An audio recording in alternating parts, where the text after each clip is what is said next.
TBS Sports presents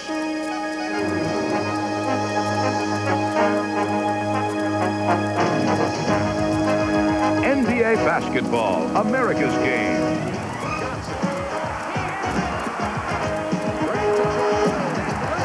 Tonight's game is brought to you by Miller Genuine Draft. Gold filtered for real draft taste, so tap into the gold. By Honda, who invites you to test drive the Prelude SI at your local Honda dealer. By Wendy, the best burgers in the business. And by the U.S. Armed Forces. It's a great place to start.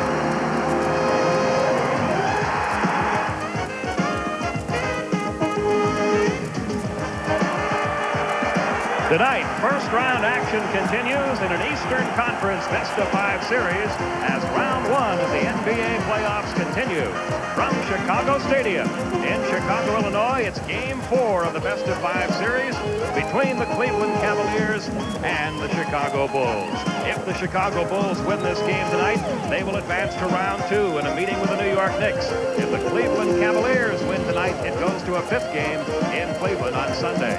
Hi, everybody, along with Rick Barry, Pete Van Weren, welcoming you to a jam-packed Chicago Stadium. Important game for both clubs. Game 4 of this 5-game series. Rick, Cleveland a little bit banged up. What do they have to do to get back into this series? Well, Pete, they've got a lot of problems, most notably Mark Price. So rather than me speculate on what should happen, I asked Lenny Wilkins before the ball game what he's going to do a little differently in tonight's game. Well, I think with Mark Price, the thing I've told him is that he has to kind of set us up, get us going, move the ball, and really not try to score right away. Let it come to him, okay? But just get us moving in a good flow. The other thing is we have to go to the boards real strong, and I'm inserting John Williams into the starting lineup, hoping that that will give us a little bit more rebounding power so that we can concentrate on going to the boards. Mike Sanders still will come in and play some, but I feel like Hot Rod will give us a little bit of an edge there. Well, they need a little bit of an edge because in the first 3 ball games, they've been outscored 29-19 in the first period.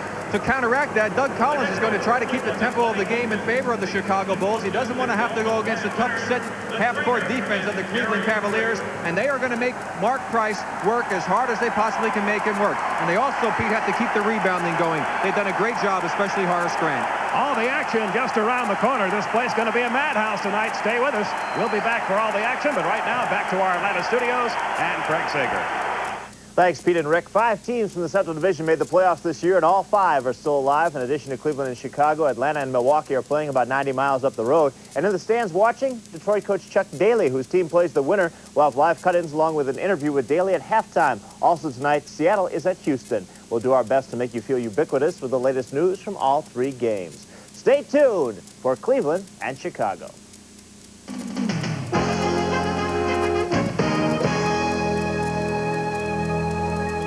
Back at Chicago Stadium for Game 4 of this best-of-5 series. Let's take a look at the starting lineups. The Cleveland Cavaliers, as their head coach Lenny Wilkins mentioned, making one change. John Hot Rod Williams will be not be coming off the bench. He'll be in the starting lineup along with Larry Nance and Brad Daugherty. Daugherty's had an off series the first 3 games. Ron Harper and Mark Price in the backcourt. Grant, Pippen, Cartwright, Hodges, and Michael Jordan for the Chicago Bulls. They've done the damage for the most part in this series. Lenny Wilkins, in his 16th year as a head coach of the NBA, his 3rd year as head coach of the Cleveland Cavaliers, and Doug Collins, his counterpart with the Chicago Bulls. Doug, in his 3rd year as the head coach, a 6-10 playoff record for the Bulls under Doug Collins. Yeah, fix that string, Doug. We don't want to have you, not looking real good with that sharp-looking tie. One of the nattier dressers. Of course, he's got white socks on. Our officials tonight, Ed Rush, Jess Kersey, Steve Javey, and we're set to go from Chicago Stadium. And we'll see if Chicago can continue to put the early pressure on Cleveland like they have in this series. Just the total reverse of last year when these teams met in the playoffs and the Cavs were jumping out the big leads. Cartwright goes up against Nance, tip controlled by Cleveland.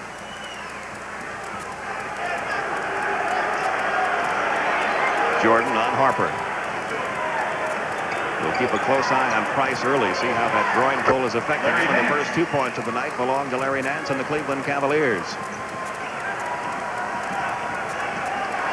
Now Michael Jordan guarded by Harper. Scottie Pippen's had a good series shooting three-pointers against the Cavaliers. Drives toward the basket, can't get it to go. Rebound pulled away by Doherty. So Cleveland gets the first rebound. And no white jerseys underneath the basket that time for Chicago.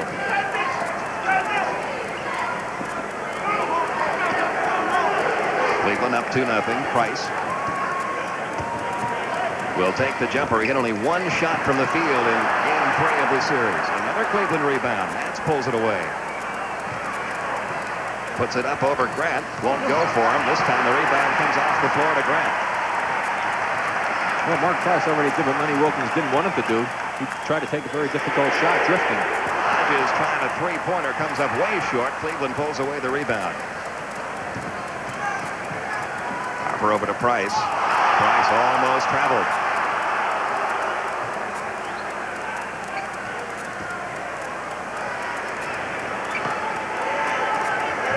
Get it down low to Williams. Hot Rod, who had a good fourth quarter in game 3, couldn't get his first shot to fall. Rebound comes off to the Bulls. Hodges wide open in the left, and Michael didn't see him. Pippen fouled on the way up. He'll go to the line.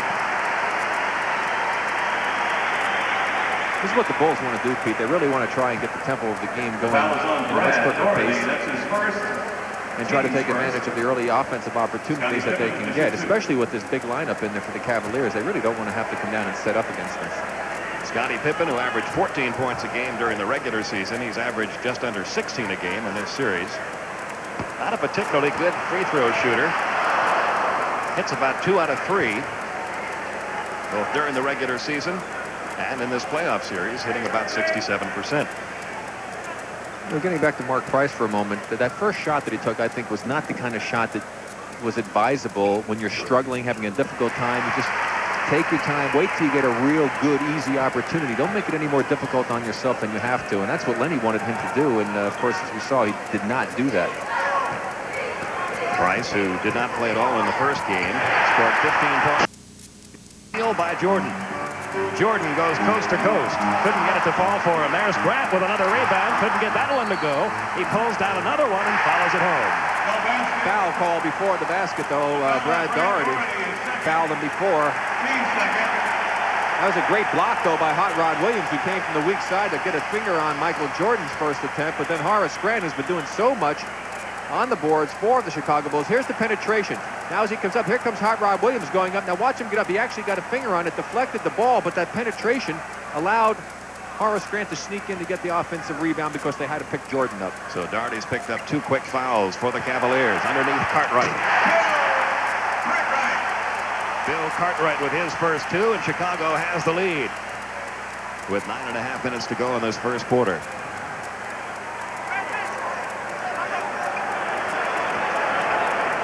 Harper looking inside. Doherty, who's had an off series. Hot Rod Williams over Pippen. Good job of moving the basketball that time by the Cavs to take advantage of the double teaming on the part of the Bulls. Cavaliers with a 4-3 lead, 9:12 remaining first quarter. Hodges working against Price. Price deflected the ball, and it goes out of bounds off Mark Price. Tree Rollins coming in immediately. Lenny Wilkins not going to take a chance of Doherty picking up his third person. Of course, Doherty has been bothered with some injuries. He's not really 100%, nor is Larry Nance still not 100 off of that ankle problem. This is just such a shame for this team after having such a great regular season to come into the playoffs with so many people banged up. Very similar to Denver's situation. They got in that playoff series, had to go in on a lot of their key people. Cartwright takes the jumper way short. Jordan keeps it alive for Cartwright. Scottie Pippen from three-point land. Pippen has hit 46% of his three-point efforts in this series. He has 4 of Chicago's 6 points. Tree Rollins with a jumper from the top of the circle. Wouldn't go for him. Rebound pulled away by Nance. Got the basket, and he drew the foul. Boy, I tell you, I'm sure Doug Collins would love to see Tree Rollins take that shot all night long. But let's take a look at that three-pointer by Pippen. When Scottie goes out here, he really has much better form on his three-point shooting. He gets his arm going up to the basket. He's not shooting it quite as flat. and he's able to drill them into the basket. And when he shoots from the shorter range, he tends to go at the basket a lot more, and the shot's a lot flatter, and he does not have a very good touch on it. Nance completes the three-point play, making the free throw, giving Cleveland the lead back, 7-6. Just over 8 minutes to go in the first quarter. Cartwright working on Tree Rollins. Puts the jumper over Tree. Won't go for him. Rebound. Bounces free. Craig Hodges picks it off the floor. His jumper won't go, and Tree Rollins clears for the Cavaliers. You know, Pete, we can feel sorry for the Cavaliers, but the Bulls can't, and they don't. They're trying to take advantage of it. Michael Jordan predicted a 4-game series with the Bulls winning it 3-1. And that's exactly what Chicago is trying to do here tonight. Scottie Pippen called for his first, team's second. And we've got a timeout with 7:57 remaining in quarter number 1, and Cleveland with a 1-point lead. Cleveland by 1 with 7:57 remaining in the first quarter. Let's summarize what's gone on in this series to this point. In game 1, that was the surprising game for the Chicago Bulls, played in Cleveland. Mark Price not playing because of the groin pull. That seemed to be the difference in the Cavaliers' performance. Chicago won it by 8. In game 2, Price got back in the lineup, scored 15, but Ron Harper, the hero, with a 31-point performance as Cleveland evened the series. And then it moved to Chicago Stadium, and Michael Jordan took over. 44 points for Jordan, combined with a 17-rebound performance by Horace Grant. And there's the poor shooting night that Mark Price had that we were talking about. And Chicago takes a 2-1 lead coming into this 4th game. And right now, neither team shooting particularly well. Cleveland 3 for 7, 43%. The Bulls only 2 for 9, 22%. It'll be Cleveland's ball. Cleveland with a 1-point lead. Harper having trouble finding someone to inbound it to. Finally got it in to Tree Rollins. Comes right back out to Harper with Michael Jordan guarding him. Price downloaded Tree. Tree takes that little jump hook along the baseline. Gets his first 2 of the night. And that's Cleveland by 3. That's the kind of shot, Pete, that Tree should be taking, not an 18 to 20-foot jumper. Hodges working against Price. Scottie Pippen left unguarded for a moment. Couldn't get the jumper to fall. Harper pulls away the rebound. Well, so far, Rick, Cleveland doing a much better job on the boards in this first quarter than they have in any of the first 3 games. They're doing a much better job of staying close to the Bulls. I mean, actually, with a 3-point lead. Nance going toward the hoop, count the basket, and he'll go back to the free throw line. I really believe that that's critical for them. They cannot afford in this do-or-die game to fall behind out on the road. Here we see the little drive from underneath the basket. Look at the help. Nobody coming. You see the left side, Scottie Pippen, 33. I mean, he should have been stepping in there to prevent that driving opportunity. That was just bad team defense to allow Nance to get that close to the hoop. And Nance completes the 3-point play. He now has 8 points in his first quarter. Cleveland up by 6. Just over 7 minutes remaining.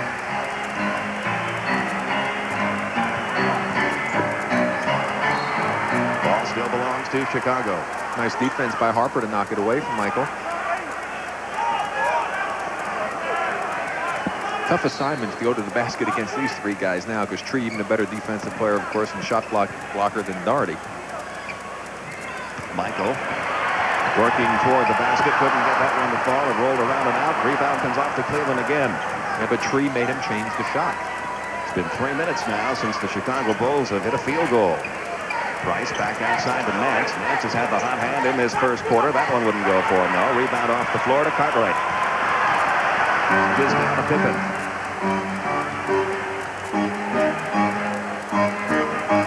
Grant working against Williams. Jordan going through the lane. Got fouled. But I can guarantee you, Michael's not going to go to the basket without somebody challenging him. And they tried to shut the hole down, and that time Michael was able to draw the foul. Tree Rollins committing his first, the 3rd team foul, and Jordan tries for his first points of this game. He's been an incredible player. Well, he's an incredible player anytime, but the playoffs really seem to bring out the best of Michael Jordan. Well, that's the ultimate time to play as a player. I mean, everything's on the line for you, and it really shows what you're made of to prove that you can come through when the team really needs you. Cavaliers leading it by 4. Jordan with his first 2 points. Michael averaging 35 points a game, the most of any NBA player since these playoffs began a week and a half ago. Williams got the nice pass underneath and puts it home. His 4th point.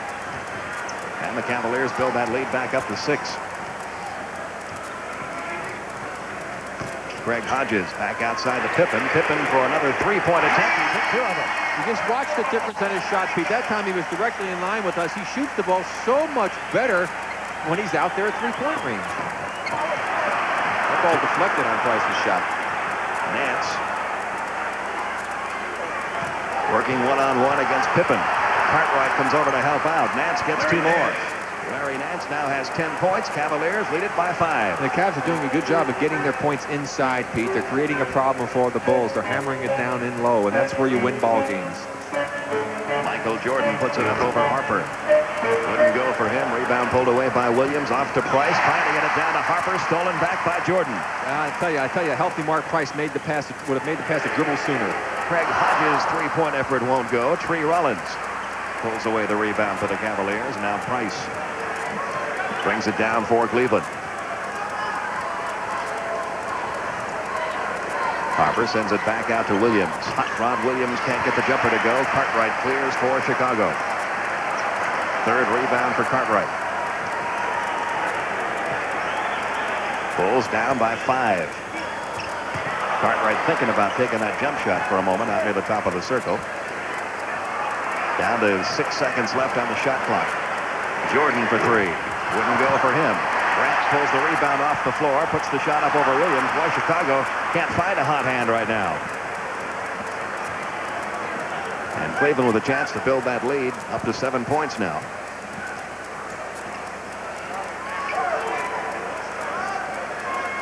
Harper takes it over Jordan. Wouldn't go for him. Scottie Pippen the rebound. Cleveland's making a mistake here. They've gone outside the last 2 times down. They've had great success inside. They've got to keep going inside. Scottie Pippen puts the jumper up over Williams. He's got the hot hand for Chicago. He has 9 of their 13 first quarter points. Cleveland leads it by 3. Cleveland guards have yet to score. They're 0 for 7 from the field in this first quarter. Price and Harper combined. Nice pass underneath to Nance for 2 more. He has 12. And the Cavaliers build that lead back up to 5. A little over 3.5 minutes remaining in the opening quarter. Jordan. I don't know whether that was intended to be a pass or not, but it wound up being a pass to Cartwright, and a good one. Cartwright with 4. Yeah, it was, Pete. You're right. It was a pass. Price works against Hodges. And a whistle from Steve Davey. And a foul called on Craig Hodges, his first. Watch the play. You see Michael right there. He saw him, and he didn't shoot it. That's where he changed it. He saw it. That's a lob pass to Cartwright going to the basket. No doubt about it.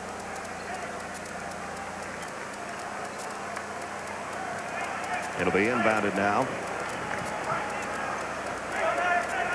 to Darnell Valentine as Price gets a breather. They're trying to get somebody to score in the backcourt maybe for them. Valentine will try right away over Grant. Can't get it to go. Cartwright pulls down his 4th rebound. Off it comes to Hodges. Chicago down by 3. That's a 2-point try by Hodges. Wouldn't go. Another Grant rebound. Grant going up, got fouled.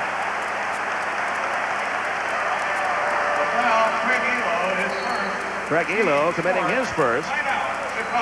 Team foul number 4. Chicago will call a timeout here with 2:58 remaining in the first. Make Mark Price work both offensively and defensively. Here you can see that they're going to run him into a couple of screens coming up. Hodges sets him up there. He gets banged once. Now there's another screen. That makes him have to work a lot and use that leg. And you can see that he doesn't try to react real quick afterwards. He just can't be quite as mobile with the injury that he has. So it's an 18-15 Cleveland lead on our Wendy's scoreboard. Houston trying to stay alive in that series. And Atlanta trying to stay alive in that one. And the Wendy's NBA scoreboard will be on top of those games throughout the night. Horace Grant still looking for his first points of the game. He has pulled down 5 rebounds. Yeah, and 4 of those on the offensive end to help the Bulls cause. Bulls very fortunate to be trailing only by 3 points, considering how poorly they've shot the ball. And Grant misses them both. And Elo will bring the ball down. Jordan picks him up. Elo's been bothered by an ankle. Williams had the ball tipped away by Jordan, but the loose ball picked up by Valentine over to Elo. Elo takes the, nope, he's not going to take the shot. Gives it off to Williams, and Williams puts in his 3rd basket. He has 6 points. Cleveland up by 5. And where do they get it? Back inside. They went to the basket. That's where they're having the great success. They can't be so anxious to take those outside shots. Jordan guarded by Elo. Comes over to Hodges. Nice pass underneath the Cartwright, and Tree Rollins fouled him. Well, that's 2 on 3. One of the 2 times we've seen Chicago get a chance to go inside other than Michael Jordan penetrating or an offensive rebound. But let's watch Cleveland going inside here. You're going to see the good fake on the part of Elo as he got Grant coming out, the penetration, and Hot Rod Williams slips right in off the good pass from Craig Elo. Cleveland over the limit now. That was their 5th foul. Cartwright at the line. He's only averaged 7 points a game in this playoff series, but if he hits this next shot, he will have 6 points in this first quarter. And Sellers and Paxson coming into the ball game now, and we're going to get a look at checking in for the Cavs, Chris Dudley as well. You know, Pete, I'm glad that I didn't wear black shoes tonight, since that's what everybody in Chicago seems to be wearing for this thing. What color are those shoes you have on? Those are black. Oh, but they aren't Reeboks. All of the front office personnel of the Chicago Bulls wearing their black athletic shoes today. Cartwright has picked up 6. Bulls trail by 3. Elo working against Jordan. Well, they're going to call a foul on Michael Jordan. His first. That puts Chicago over the limit. And going to the line, Craig Elo. You know, it's so incredible the way Cleveland things have gone for him. When I was doing the interview before the ball game with Lenny, we almost dropped the light on Lenny. I said, well, that would be only fitting. We may as well get an injury to the coach. You have so many other people injured. Elo, who led the Cavaliers in scoring in their first game of this series when they were beaten by 7 points, missing his first free throw. The Cavaliers have not been shooting free throws very well throughout the series. Only 66% as a team. And Elo hits that second one. Yeah, Brad Doherty is like having a nightmare. Yeah, he's at only 38% from the line. 21-17, Cavaliers a 4-point lead. A little over 2 minutes to go in the first quarter. At the end of the first quarter, in each of the first 3 games, Chicago had a sizable lead as Chris Dudley commits the foul. Yeah, well, if nothing else, at least the Cavs have a chance here with only 2 minutes to go to perhaps, well, certainly they're not going to be trailing by 10 points, I wouldn't think. That's what they were down at the end of the first quarter in game 1. They were down by 6 in game 2, down by 15 in game 3. Jordan now with 3 points, still hasn't hit one from the field yet. He's 0 for 4 from the field, but if he makes this one, he'll be 4 for 4 from the line.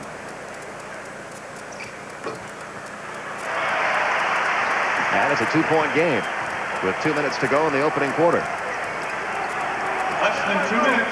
Valentine works against Paxson. Elo trying to get it underneath to Dudley. Dudley had his shot blocked by Sellers. Ball rolling loose. Comes into the hands of Harper. Harper toward the basket. That won't go. Rebound still loose. And Sellers finally comes away with it. Off to Michael. Michael collides with Valentine, and Valentine's going to be called for the foul. He's not happy with it.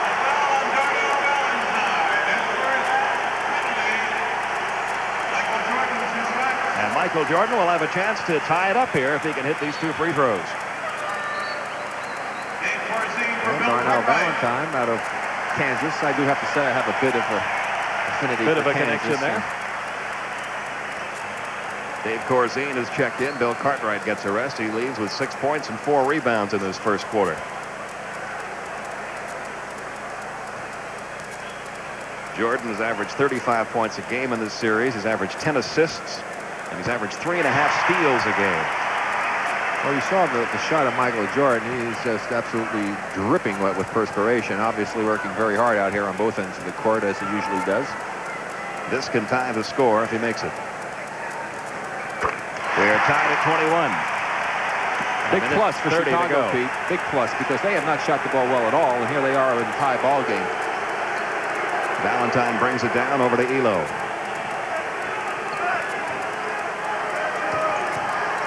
Valentine goes into the paint, now takes the jumper over Jordan. It's way wide. Rebound pulled away by Brad Sellers. He gets it off to Michael Jordan as Chicago tries to grab the lead this trip. Corzine back to Jordan. Operating along that baseline. He got hammered along the line. Well, I told you Michael's going to draw some traffic when he goes into the paint area, and he obviously is doing quite a bit of it, as indicative of the number of free throws he just shot already. Here we're in the first period, and Michael's been to the free throw line. This is his 7th and 8th trips. He's a perfect 6 for 6. His first 3 trips to the line. And there's his first miss. Valentine. Now Price checks back into the Cleveland lineup. Darnell Valentine will sit down. Mark Price saying before the game that that leg really hasn't gotten much better. It does feel a little bit better after he's been out on the court for some time and loosens up a little bit. But he's just going to have to play with it in this series. Chicago has the lead, and there's the time left in the first. Elo works against Pippen.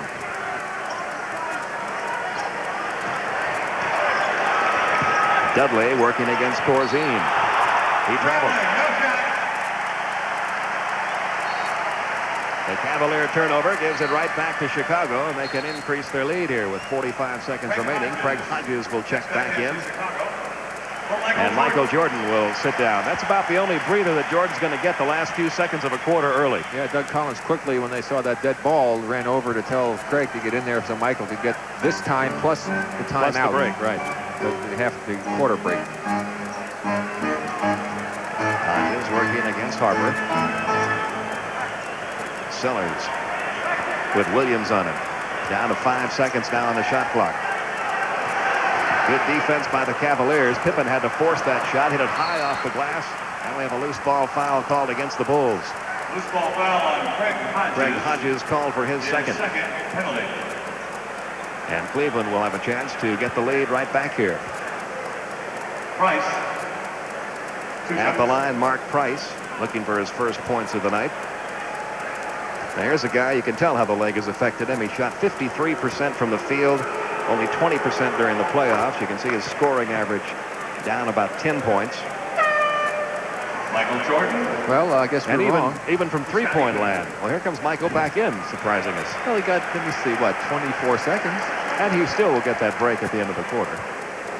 Obviously, Doug wanted him for an opportunity with the last possession. Price makes them both. His first 2, and Cleveland back on top by 1. Bulls will play for a final shot here. I'm sure Doug's hoping it's a better one than the last one they took.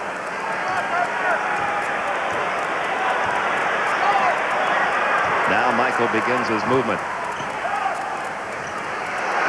Corzine will have to take it. It wasn't much better. First quarter, Cleveland. And the good Cleveland defense, which stopped Chicago those last 2 trips, keeps Cleveland on top 23-22 at the end of the first.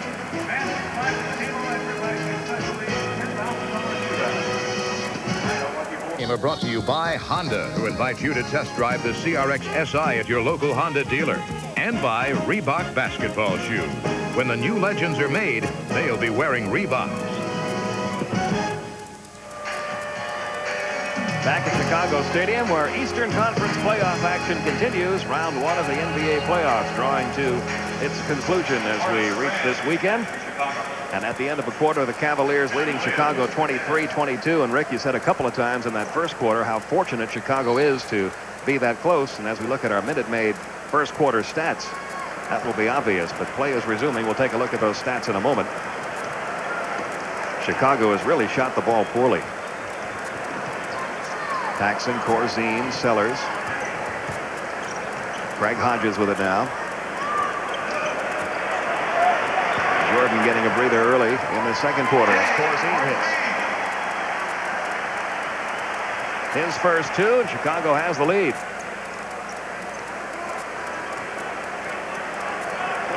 Dudley, Elo, Price, Williams. Price taking the shot, gets it to go for him. That's a smart shot on his part. When you have the bad legs to try and get stationary and go up and shoot, it's much more difficult than being on the move going to the basket, so he might consider doing that a little bit more often. First field goal by a Cleveland guard in the game. They have the lead back by 1. Sellers hits the jumper. He has shot the ball well in this series, a 57% percentage from the field coming into this one. Some wholesale changes. You may have seen some of the players sitting down. They got Doherty, Nance, and Saunders getting ready to come in. Dudley back out to Elo. Elo will take it from three-point land. Wouldn't go. Harper runs into Grant, brings it back out.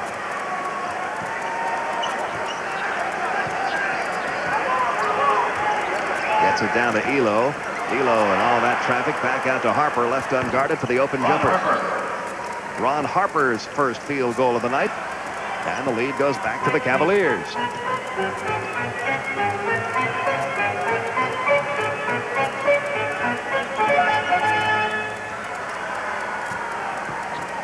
Paxson takes the baseline shot. Wouldn't go for him. Williams battles for the rebound. His third board of the game. Down to Harper.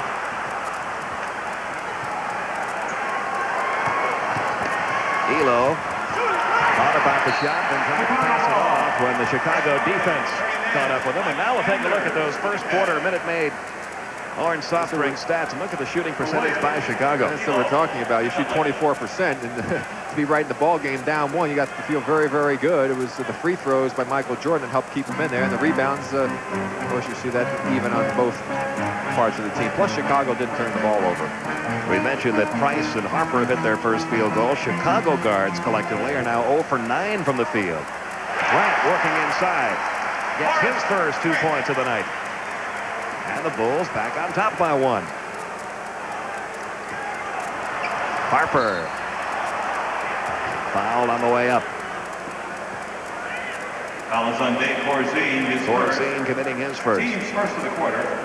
Harper. I really believe, however, though, Pete, if Cleveland's going to win this ball game and stay alive, they are going to have to continue to attack inside. That's where they had great success early when they got their lead, and then they started to go a little bit more to the outside. And that's when Chicago caught up because they started going to the basket, especially Michael Jordan, who got to the free throw line so frequently, and also Bill Cartwright got a few opportunities inside. Harper hits them both, and this game just seesawing back and forth. Right now, Cleveland up by 1.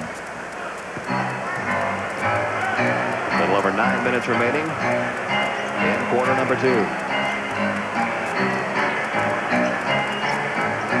Over it comes to Paxson. Trying to get it down to Grant. Let him do some work down low. Price called for holding. Mark Price, his first, team's first. First whistle against the Cavaliers in the second quarter. Sellers will inbound it. And Price will have to use his leg a lot. That groin pull actually against Paxson, who plays mostly without the basketball.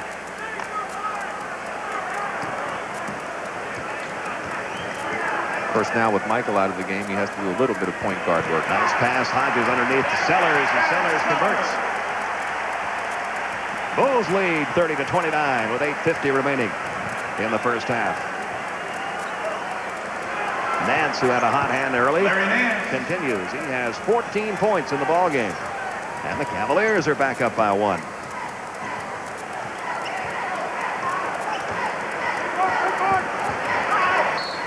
Sellers working against Sanders. Sanders committed a foul. Sanders, his first. Second team foul. Sellers, 2 shots. And going to the line, Brad Sellers.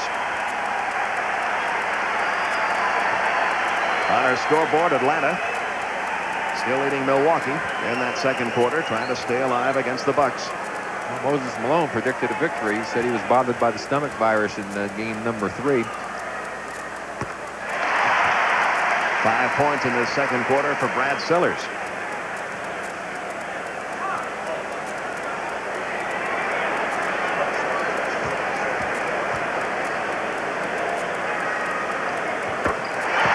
And he has 6 all in this quarter. And the lead seesaws back Chicago's way. Now Price brings it down against Paxson.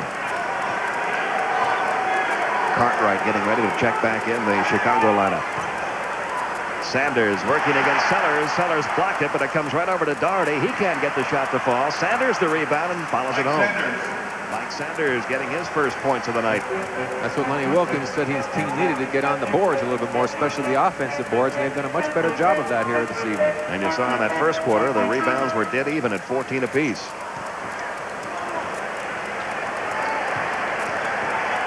Sellers over Sanders.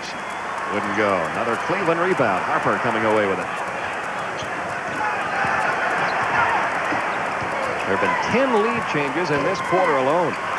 Doherty pulls away the rebound. Can't get the shot to fall, but the tip is good. Doherty's first 2 of the night. And now Cleveland has opened up a 3-point lead. Timeout. And the timeout will be taken here by Chicago with 7:27 remaining in quarter number 2. Cleveland up by 3. To wrap up the series against Atlanta, but Terry Cummings, Milwaukee's leading scorer, goes down with a ankle injury. On the play, the Hawks take it the other way. Dominique Wilkins hits one of his 3 three-pointers. 12 straight points now for Atlanta. Atlanta has taken a 10-point lead. Terry Cummings won't be back till the second half. Back to Pete and Rick. And here it's Cleveland by 3 with 7:27 remaining in the second quarter. Now watch what happens on the last play with Sanders. He has it blocked by Doherty, but Doherty goes off the court. Now he comes in to screen the nearest man, but nobody comes over to screen Sanders. He's able to get the offensive rebound and lay it back in. Cleveland has now out-rebounded Chicago 20-14 in this game.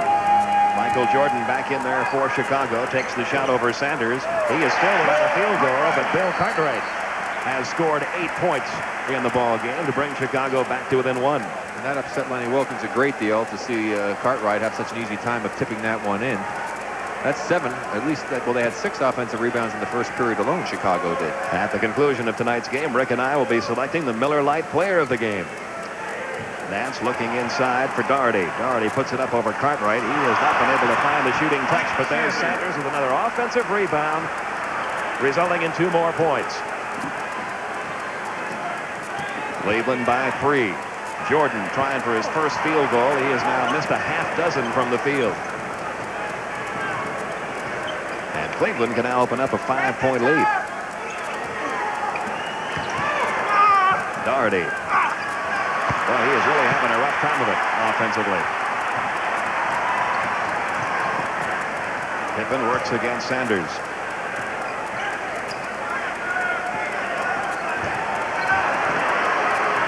Pippen will try his 3rd three-pointer. That's the first one he's missed. Rebound Doherty off to Price. Boy, he had that dead-on line. It was just a hair long. Out it comes to Nance. Nance has had the hot hand most of this quarter, and Sanders with another offensive rebound, 2 more points. Well, I'll tell you, Sanders, since coming off the bench, has been a real force for the Cleveland Cavaliers. Now, here's a guy who was struggling in the starting role. Now he gets to come in off the bench, and he's doing what Hot Rod Williams did in game number 3.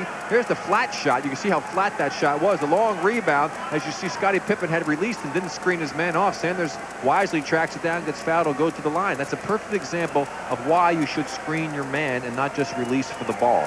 Sanders, who was kind of singled out as being the guy who was not doing it on the boards a game ago, certainly changing that in this game. He has 7 points all in this quarter, giving Cleveland a 6-point lead.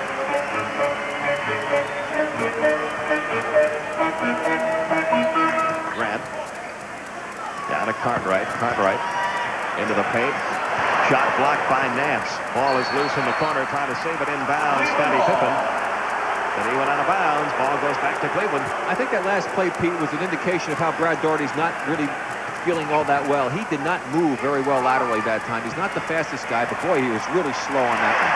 And there's a turnover as Grant got his hands on the ball. Over to Michael Jordan, operating against 4 Cavaliers, and he's fouled by Larry Nance. That is the first foul committed by Nance. Larry Nance, his first. Team's 3rd. And Michael Jordan, who has scored 7 points in the game, all from the free throw line, makes a return trip. This will be free throw attempts number 9 and 10 already in this game for Jordan.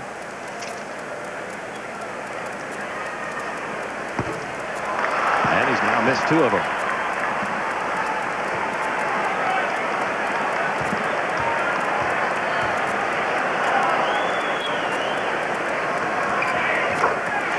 Jordan now with 8 points, all from the free throw line. Cleveland's lead, a 5-point lead with 5.5 minutes to go in the half. Chicago now 13 of 18 from the free throw line. Cleveland's only been to the line 8 times. They've made 7.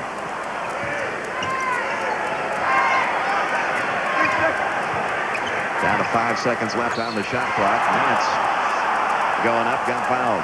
Scottie Pippen got it in second. Well, I noticed that the Cavs are showing a lot more patience right now with their offense. I'm sure Lenny Wilkins talked to them about it. And they're not just taking the first opportunity that they get to fire it up from the perimeter. And they've really been able to hammer it inside a few times. And of course, they've done an outstanding job, especially Sanders on the offensive boards in this period. Larry Nance with 14 points. He's also pulled down 5 rebounds. That's his first miss from the free throw line.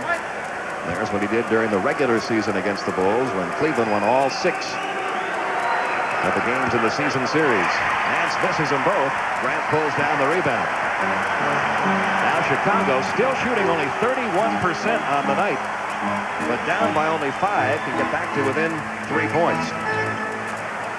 When will Michael Jordan hit that first field goal? Not that time, but he'll go back to the free throw line. The foul is on Mike Sanders, his second. Mike Sanders committing his second foul. Team foul number 4. As long as you can get to the free throw line. That was my saying, anyway. I know you enjoyed going there, and in fact, I saw you practicing before the game tonight. Well, what's this going on at the end of the third quarter, the celebrity free throw? Well, they kind of roped me into this, and I had to figure out how to better shoot a couple just to see what it felt like. Michael is not having a typical Michael Jordan night to this point. He has missed 3 from the free throw line. He has yet to pick up a field goal. 9 points on the night. Chicago down by 4. 4:45 left in the half. Underneath it goes to Sanders, but he couldn't quite reach the pass. That's 6 Cleveland turnovers. One reason Chicago's been able to stay close, they have not turned the ball over once in this game yet. But still shooting only 31%. Michael Jordan finally gets that first one to fall. He has 11. Bulls are back to within 2.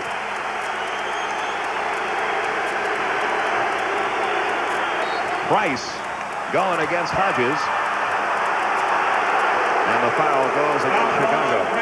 Hodges called for his 3rd. Well, let's watch Michael inside getting that first hoop of his. Just comes right across the middle, little jump hook, and that one was even a little short, but the nice shooter's bounce helped him that time. You see Michael was delighted to have that one go in, as was the capacity crowd. That's the first miss in this series by Mark Price from the free throw line. And Cleveland has missed their last 3 free throw attempts. Price now with 5 points. Cleveland up by 3.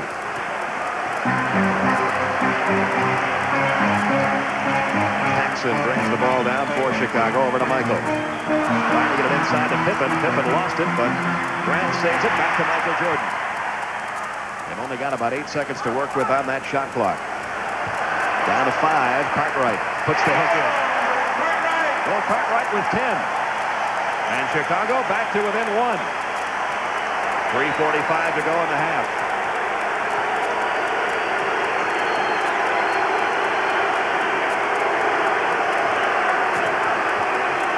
Mark Price to Doherty. Harper. Good pick set there by Doherty, but Harper couldn't get the jumper to fall. Grant pulls away the rebound off to Michael Jordan. Bulls can take the lead this trip. Is on Michael pass that ball and say, give it back.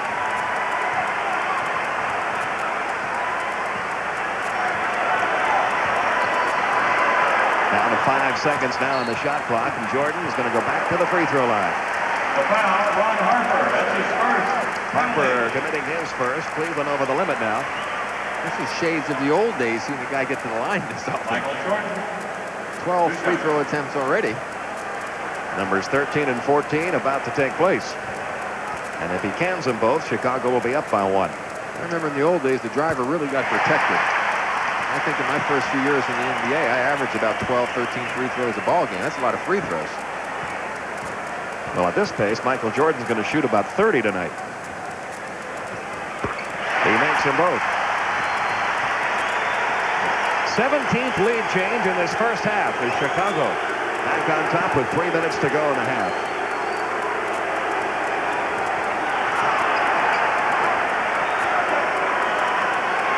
Doherty leaning in against Cartwright. Tried to send it over to Nance. The ball stolen by Michael Jordan. His 3rd steal of the game. And let's see if they call a breakaway. They will not. He was in front of him, made a play with the ball and just grabbed onto him. I think that's a smart play because you don't want this crowd to get really pumped up in the team by letting Michael have that breakaway dunk. And he did not do a type of foul that could possibly have injured Michael. Timeout. a classic design and an engine that sings.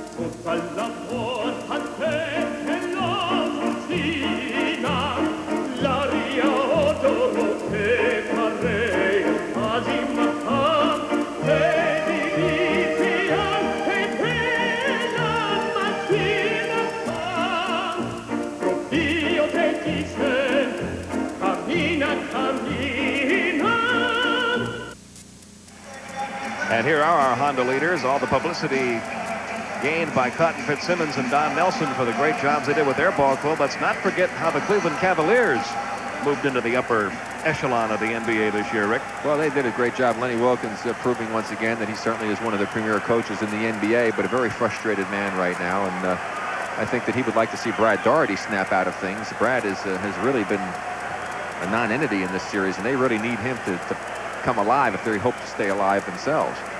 Michael Jordan's 15th free throw attempt in this first half. He has made 12 of them. He has 14 points on the night. And Chicago now leads at 44-41. There's your time remaining in quarter number 2. Bulls are only shooting 35%, and they have the lead. That's tough to do. Yeah, that doesn't bode well for Cleveland. Williams. John Williams. Now has 8. And Cleveland back to within 1. Cleveland only shooting 42%. Their shooting percentage has gone down since late in the first quarter.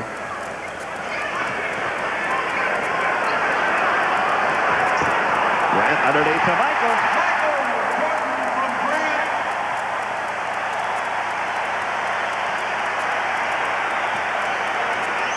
2 minutes to go with a 3-point Chicago lead in quarter number 2. Left and a half. Daugherty's baseline jump hook goes. That's only his second field goal, his 4th point.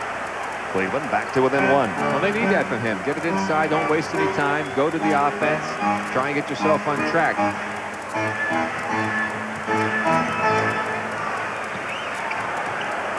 Cartwright puts it up over Daugherty. Shot was too strong. Pippen's tip wouldn't go. Williams pulls away the rebound. I should say he should get back on track. He's on the track, all right, but it's the wrong one right now. Price over to Hot Rod Williams. Gives it to Larry Nance. Nance puts it up over Pippen. Larry Nance. Nance shooting the ball extremely well. He has 16 points in this first half. And he is now 7 of 10 from the field. Another lead change.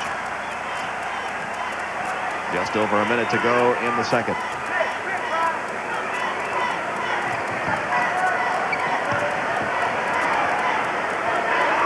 Michael will work against Harper. Down to 3 seconds left on the shot clock. He's going to have to hurry. He couldn't have timed it any better. You can't give him his right hand, Pete. I don't care where he is on the court. You must make Michael Jordan go to the left if you can. Jordan has only 3 field goals on the night. But that one just put Chicago back on top. He has 19 points overall. Price dishing off to Nance, and Nance for 2 more. Nance with 18 first half points. Cleveland has the lead back. 22nd timeout here, Pete, for Chicago. Try and come up with something creative to hopefully get the lead back and then stop Cleveland. But it's been very interesting so far this first half. Not the best of play, though. I want to remind you that coming up at halftime, our Prudential halftime report. Craig Sager will be along in our Atlanta studios with scores and highlights from around the playoffs. Big games in Milwaukee and Houston, of course, going on tonight. Plus, Chuck Daly, who is scouting his next playoff full, will be with us from Milwaukee. So stay tuned for that. Our Prudential halftime report. Not too far away, as we only have 29 seconds remaining in the first half. That Chuck loves to get on TV, doesn't he? Look at that. See, they let him go to the right. The help can't get there in time, and he just explodes to the basket and takes it home. Again, he's a great player going both ways, but he's even greater going to his right. You just take a guy whose strength, whatever that hand is, and you make him go the opposite way to try and cut down some of his effectiveness. No turnovers by the Bulls in this first half. They were averaging 18 a game in this playoff series. And you're right, that's a big factor, because if they turned it over, let's say 9 times, that's 9 more opportunities Cleveland might have had, and even shooting 40-some-odd%, that could get them another 8 points or more. Chicago shooting just 37%, Cleveland 48%, but the no turnover is a big factor keeping Chicago alive.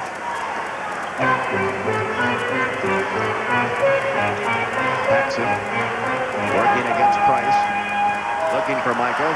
And there's the first Chicago turnover. And they get it right back on a steal by Scottie Pippen.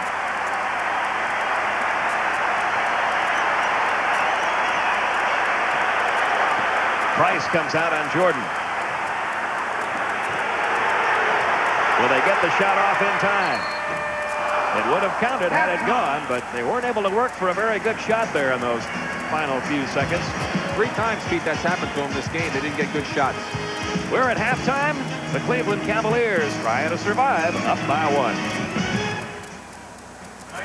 Close until the Atlanta Hawks went on a 16-point run. We'll have highlights and an interview with Chuck Daly on the Prudential Halftime Report.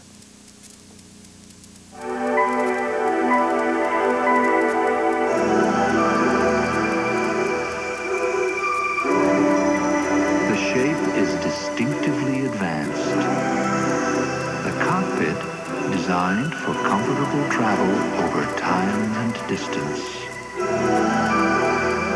The Honda Prelude SI, a slightly ahead of its time machine.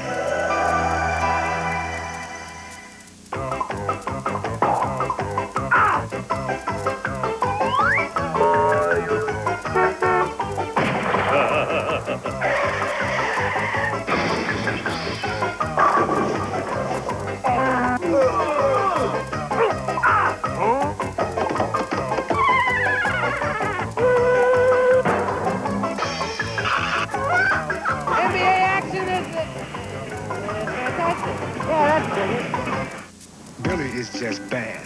He come on the viaduct with his Reeboks and his boys. They call him Showtime, and he is the show. Stays in the air just as long as he wants to.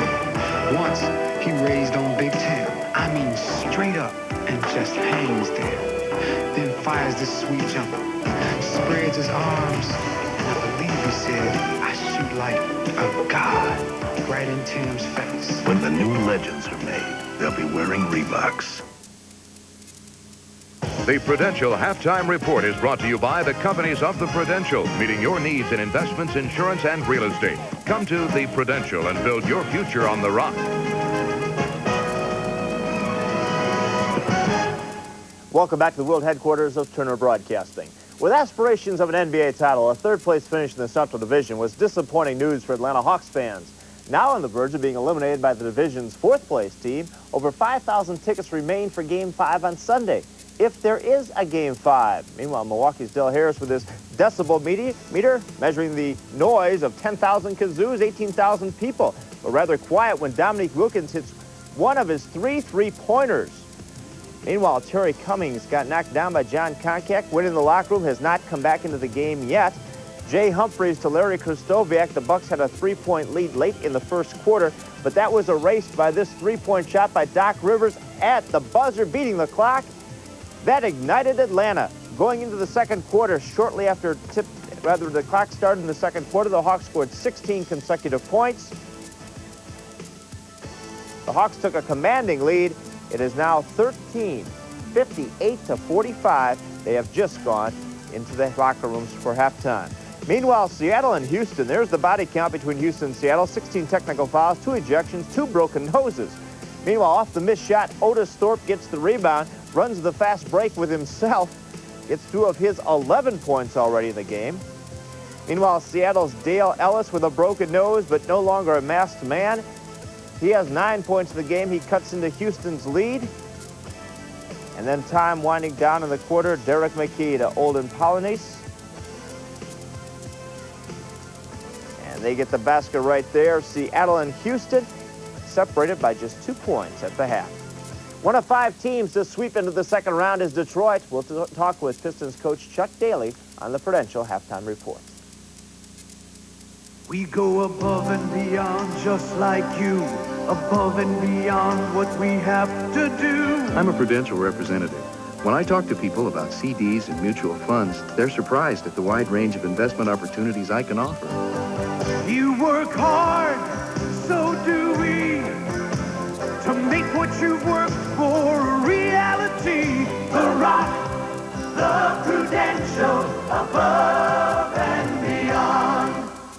We go above like you, above and beyond what we have to do. I'm a Prudential representative, and I help people review their life insurance needs because I know how much the right life insurance means to me and my family. You take pride in your life, so do we. Going above and beyond is our policy. The Rock, the Prudential, above and beyond. One of the most influential figures in professional basketball, Larry Fleischer, died yesterday from a heart attack at the age of 58. Fleischer was the head of the NBA Players Association for 26 years, during which time the average player's salary went from under $10,000 to more than $600,000. Unlike the labor leaders in professional baseball and football, Fleischer gained one of the best free agent systems without his players ever going on strike. His loss is being mourned by management, by players, and by coaches. Get stronger in the 60s and 70s, and he was certainly a part of our success in the 80s. I know that the players, the NBA teams, and the league office will all miss Larry as we try to proceed and grow even more successful into the 90s. He was a guy who had a tremendous impact on where the salaries are today.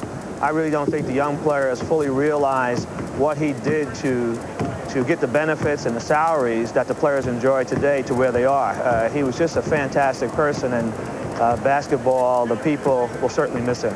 I love the guy, and I'm so sorry to hear how it went down and that he died. It's kind of hard for me to talk right now because I cared that much for Larry, and he's just a super guy, and I wish his family and everybody the best of luck. And I'm disappointed right now because he's not here, and I won't be able to see him. But I love you, Larry, and I love your family.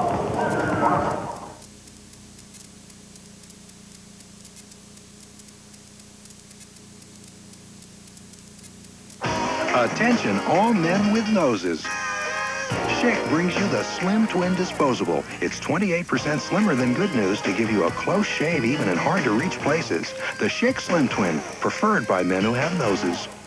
A viewer's guide to headline news. At 20 and 50 minutes, get all the sports scores and highlights that count. Every 30 minutes, 24 hours a day. Headline news, continuously updated, always on time. The Prudential Halftime Report has been brought to you by the companies of the Prudential, meeting your needs in investments, insurance, and real estate. Come to the Prudential and build your future on the Rock. Give me one good reason why you chose the Eagle Premier Limited. Four-wheel disc brakes, leather-trimmed interior, air conditioning, power everything. I only asked for one. Take your pick.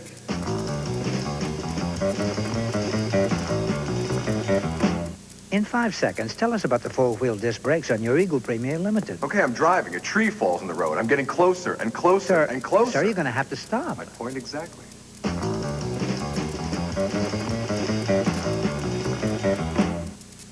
So what's little dandruff? Okay, imagine you're at the social event of the year, and your dream girl says hello, just as you do this. Her first impression? What a hunk. And only a few flakes. Give me a break. The breaks are, you never get a second chance to make a first impression. So? So regular shampoos won't fix your problem. Try this. Head and Shoulders? But you don't have dandruff. Bingo. Head and Shoulders, because you never get a second chance to make a first impression. Sunday on TBS, John Wayne, James Stewart, Henry Fonda, and an all-star cast in a movie of extraordinary power. Generation to generation, they fought, loved, and died for a piece of the promised land. There's always greener grass over the next hill. This is the adventure, the drama, the legacy that forged a nation. This is how the West was won. 10:35 Eastern on TBS, Sunday morning. Making it great in the NBA. Brought to you by Pizza Hut.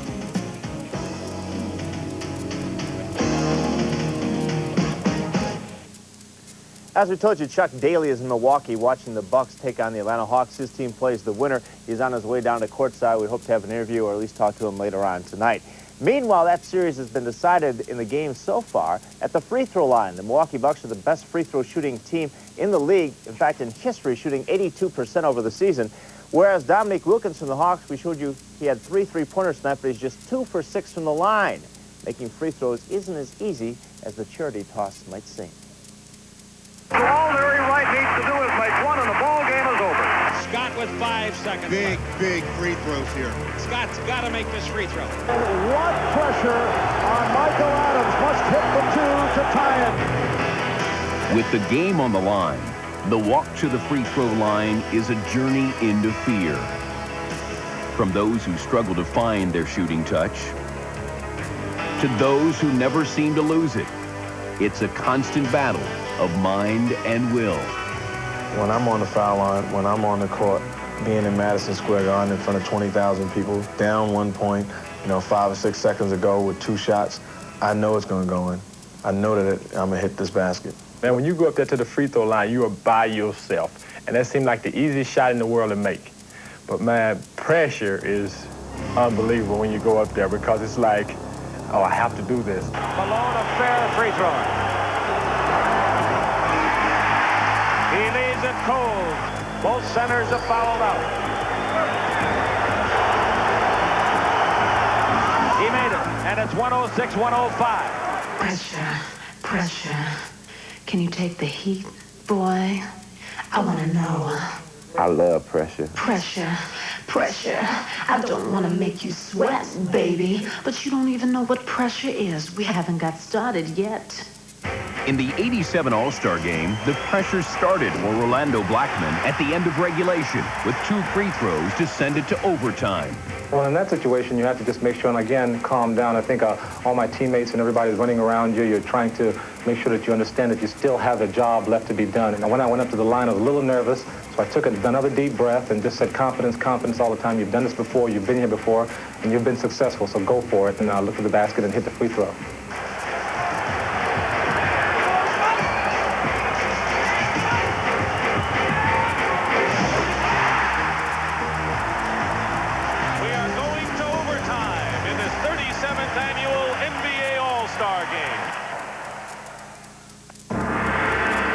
The ultimate place of judgment, where reputations are forged on the hard steel of clutch performance. Game 6, 1988 Finals, with Kareem and the championship on the line. Well, I didn't let the pressure get to me by ignoring all of that and just focused on what I usually do to make my free throws. We're tied at 102. 14 seconds left. Kareem at the line. The free throw by the captain. Perfect. Lakers lead it. 103-102. Even legends must come here to be tested, because all those on the road to greatness must eventually stop at the free throw line. Well, as we mentioned, Chuck Daly is at the Milwaukee-Atlanta game. He's on his way down. We'll hear from him a little bit later. But now let's go back to Pete Van Weeren and one of the greatest free throw shooters of all time, Rick Barry. Gentlemen? That's true. He was out there practicing before the game today. Once you get the basketball in the system, he just can't get it out. Yeah, well, Michael got a lot of practice in, too. In fact, he set a record, right? Set a record. 16 free throw attempts in 1/2, an NBA playoff record. He made 13 of them. If he had made one more, he would have tied Jerry West for the most free throws made in 1/2. But we're going to be taking a look at some stats, Rick Barry, and you look at the score, 49-48 Cleveland, and you look at these stats, you're going to wonder how Chicago stayed so close. Yeah, you take a look and you see there that they've got 36% shooting to 48%. They were out-rebounded 27-19, but the one turnover and all of those free throws really were able to make the difference. So that's just the way things seem to work sometimes in the NBA. But the way the game went, early in the game, Cleveland got a lead, and they did it because they went inside.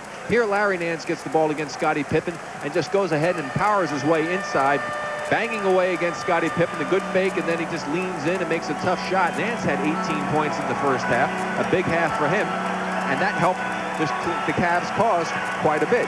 Then also helping off the bench, off this missed shot by Doherty, you're going to see Mike Saunders, who was taken out of his starting role in favor of Hot Rod Williams, get one of 3 offensive rebounding baskets. He wound up with 7 off the bench, which also was a big boost for the Cavaliers.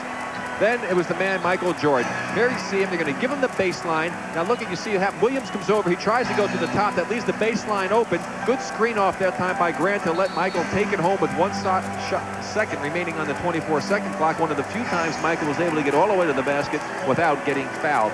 And right now, I think that Lenny Wilkins has to be a bit concerned because his team did so many good things out there, and yet here they are with only a 1-point lead, and he knows that the Bulls aren't going to continue to shoot that poorly. And you mentioned how the backcourt was not doing much in the way of offense. Neither backcourt actually is from the field. Chicago guards are 3 out of 14 from the field tonight. Cleveland guards only 2 out of 10, so we'll see if that improves as quarter number 3 is about to begin. Chicago has the ball. Scottie Pippen will inbounds it. Tried to inbounds it, trying to get it to Grant. Cleveland gets it right away. Well, it took them 24 minutes almost to get 1 turnover in the first half, and they haven't even used the second up and got 1 here in the start of the second. That doesn't look very good for them. They have to really take care of the basketball. Harper, Daugherty, Williams, Price, and Nance in the Cleveland lineup. Price dishing off to Harper, and his jumper is good. Ron Harper's with 6 points now, and Cleveland leads it by 3. Second half just underway. Pete Van Weren, Rick Barry with you from Chicago Stadium. Pippen over to Hodges. Hodges will put it up over Williams. Harper the rebound for Cleveland. Cleveland on the run. Price.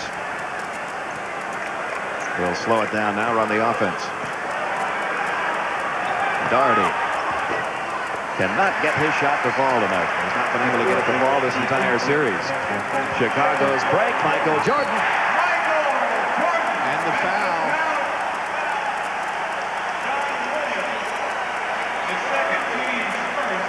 Good break opportunity off of the missed shot by Daugherty, who really forced one up there. We'll see the finish of the play coming up. Smart play by Pippen to kick it out as he was double team, allowing Michael to get all that penetration before the defense even got there. And there you see the foul by John Williams across the forearm of Michael Jordan, who goes to the line once again. 3-point play for Michael Jordan. We're tied at 51. That was the second personal foul called against Williams.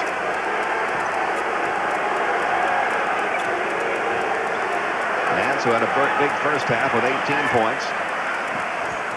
Tries for his first basket in the third quarter. Can't get it. Michael Jordan leads Grant. Horace Grant with 4. Chicago has the lead. Well, but that's okay. See, Cleveland still has gone inside both times. They just have to do a better job with their transition defense. They missed 2 shots inside, and I'd rather see them miss them there than outside. Price works against Hodges, and the foul's going to be called. The basket will count. Greg Hodges will be called for his 4th personal foul. Well, I'll tell you, Mark Price, it looks like he's moving a lot better than early in the ball game. You see him here on this replay. They give him the baseline again. You just don't want to give the guy the right hand. They had positions set up to overplay on defense over the pick, but he was able to float in there and make that shot. And again, he seems to be shooting better on the move going towards the basket, Pete.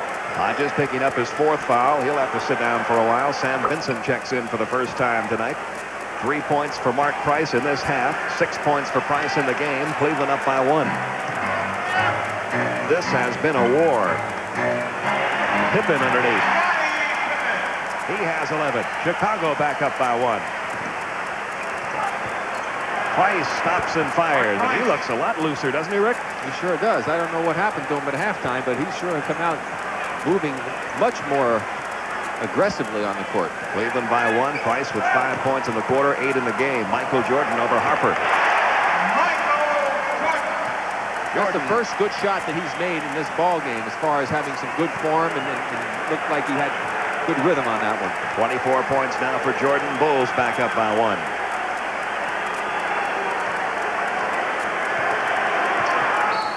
And a foul. Cartwright got Daugherty. Bill Cartwright, his second. That's his second.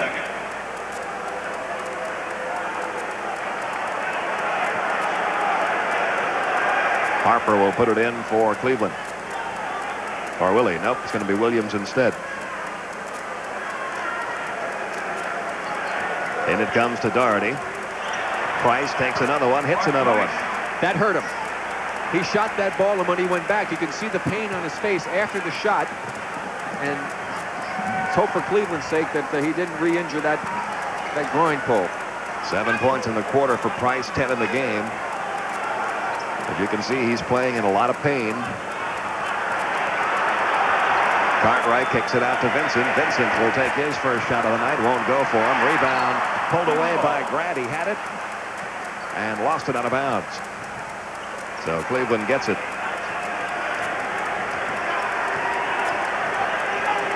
Price takes one from three-point territory and hits it. Mark Price has come to life here in this third quarter. He has 10 points in the quarter, 13 in the game. And the Cleveland Cavaliers now lead it by 4. I tell you, Lenny Wilkins is complaining about the call there on the sideline, and I think he had reason to it. I thought that was pretty good defense on the part of Harper that time. You see Lenny. But let's watch Price on the little jump shot from the side as he shoots that ball. Now keep an eye on his face when he's going down the court. You can see him right there. Look at that hurt. He is playing through some pain out there tonight.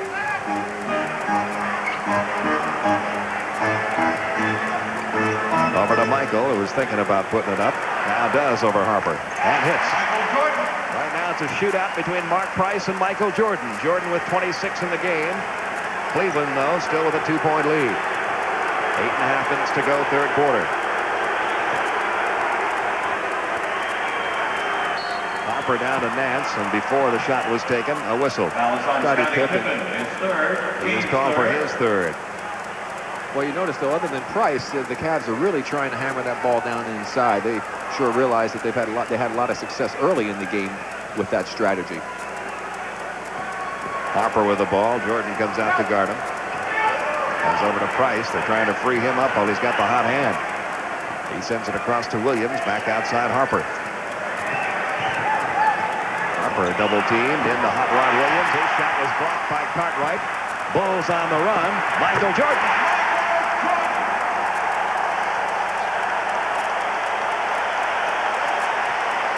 Another tie with 7:55 remaining in the third. Jordan now with 28 points, 9 in this quarter. In the paint, Gardy. Still can't get a shot to fall. Rebound. Horace Grant off to Sam Vincent. 10 boards now for Horace Grant. He had 17 in game 3. Michael Jordan.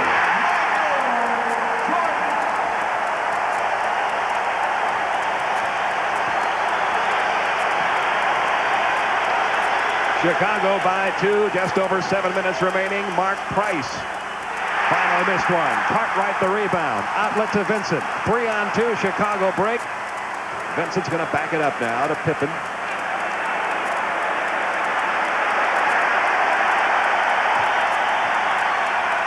Down it comes to Pippen, working against Nance.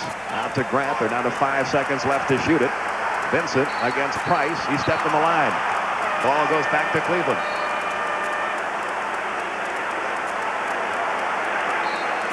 A timeout being called here with 6:52 remaining in the third. Bulls up by 2.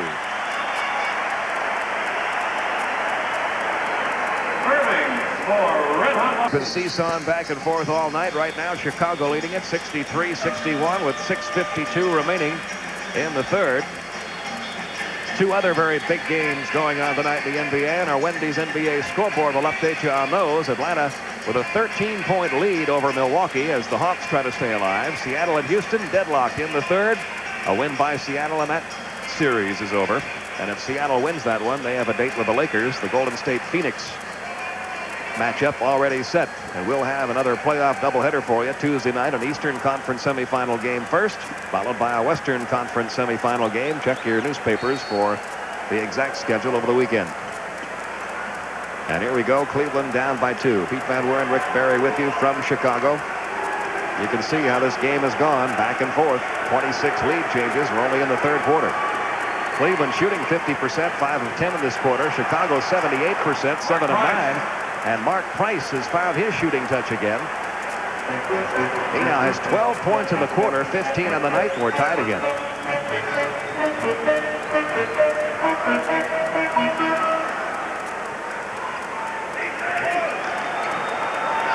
Grant looping it underneath to Cartwright. And all of a sudden, the Chicago Bulls beginning to have a little difficulty with turnovers and an offensive foul that time on Bill Cartwright.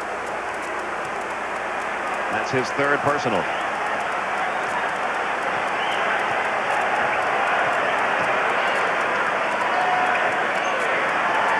Harper looks underneath, looking for Nance. Scottie Pippen Doing a good job on Nance. Harper takes it to the hole. Won't go for him. Another Bill Cartwright rebound. Cartwright doing a great job on the boards. Jordan couldn't control it. Williams pulls it away. Jordan tips it away. Grant for an easy two.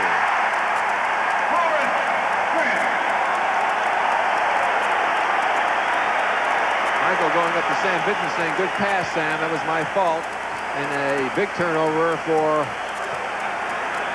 Cavaliers. Hurt them a lot. Cavaliers now down by 2. They're double teaming Mark Price. He hits the deck. Chicago on the run. They get a 4-on-3. Michael Jordan. 13 in the quarter, 32 in the game for Michael Jordan. And the Bulls lead by 4.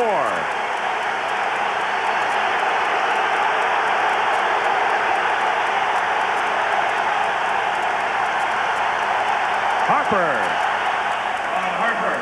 What a different second half from the first half, Rick. In the first half, the backcourts for both teams not heard from hardly at all. They've been doing almost all the damage here in quarter number 3. Well, you rarely get an NBA game that stays one way the entire time. Pippen almost lost it. And there's a steal by Harper. And Harper has a clear shot for an easy 2. Ron Harper now with 10 points. And we're tied again. Good poise by the Cavs with the crowd getting into it and giving up those 2 easy hoops, trailing by 4. They got it right back to it and they're tied. 4 minutes, 25 seconds remaining in the third. Jordan finally misses one. Doherty the rebound off to Price. Cleveland can grab the lead back here. Underneath to Doherty, and he got fouled on the way up. But it was Price with good movement and the penetration that set it up. And I'll tell you one thing, Lenny Wilkins, I want to see Michael Jordan shooting that kind of shot the whole game. I mean, when he's going to the basket, he's going to either get to the line or maybe get dunks. I'd rather have him shooting that jumper, even though he can make it. Doherty had just 9 points in game 1, just 6 in game 2. He did have 17 points in game 3, and he has just 5 points here in game 4. And this is the guy who averaged nearly 19 points a game during the regular season. Makes just 1 of 2. He's hit only 38% from the line in this series. Well, Cleveland has the lead by 1. We've got 4 minutes remaining in the third.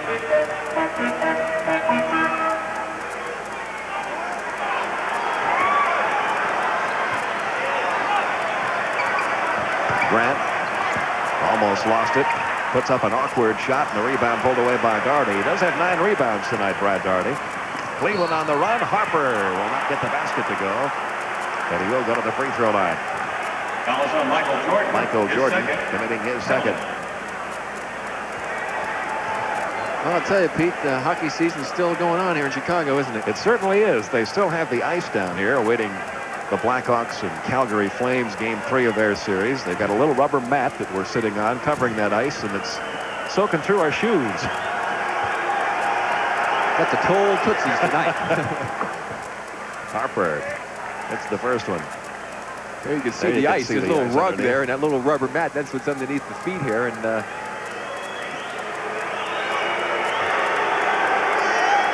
usually the Blackhawks are out of it by this time.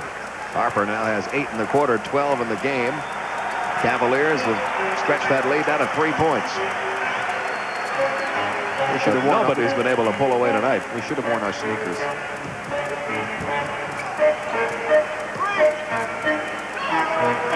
3.5 minutes to go in the quarter. Jordan. Boy, he's been a one-man show for Chicago in his third quarter. 15 points in the quarter, 34 in the game. And Cleveland's lead a 1-point lead.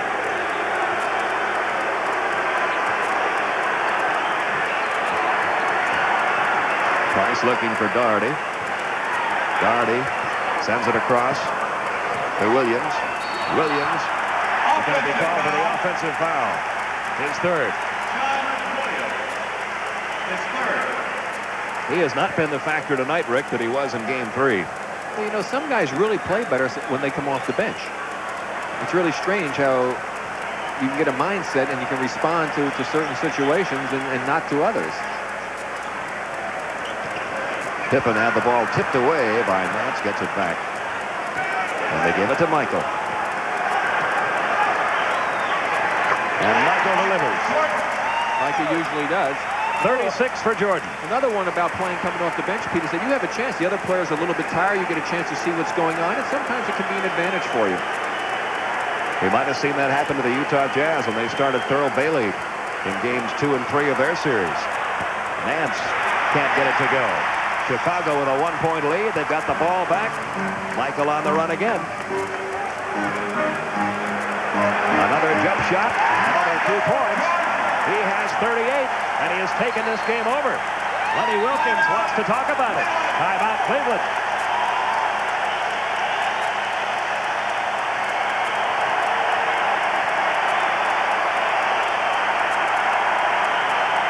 In just a moment, but first an update on the injury to Terry Cummings. He went down with 6 minutes of play in the first quarter. He's been diagnosed as a strained or pulled ligament in his ankle. He is definitely out for the rest of this game and questionable for Sunday if there is a Game 5 on Sunday. Back to Pete and Rick. Okay, thank you, Craig. Chicago leading at 73-70, and if you've been with us since the outset, remember back in the early moments of the second quarter, we were talking about Michael Jordan being 0 for 6 from the field. When would he get that first field goal? He's made 12 of his last 14 attempts now. Well, he's got the feel now. Look at the little move right and left to get the jump shot set up, and he just comes to such a great stop, and he's got the feel now. But what Michael did was what all great offensive players will do, Pete. He shot his way out of the slump. You don't stop shooting. You keep going after it because you in your own mind know that you're a better player than that. 38 points for Jordan. Chicago leading it by 3. Just over 2 minutes to go in the third. 2 minutes left in the quarter. Williams got it underneath to Doherty, and Doherty, who has been struggling throughout the series, will go to the free throw line, which is not necessarily good news for him right now. That's for sure. He went 1 for 2 the last time. You pointed out 38% for the series.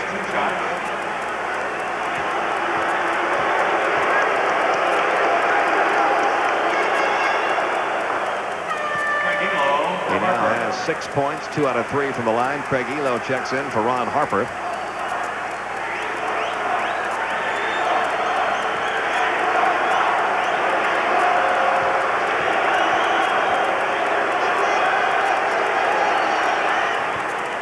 And it's a 1-point game again. Doherty now with 7.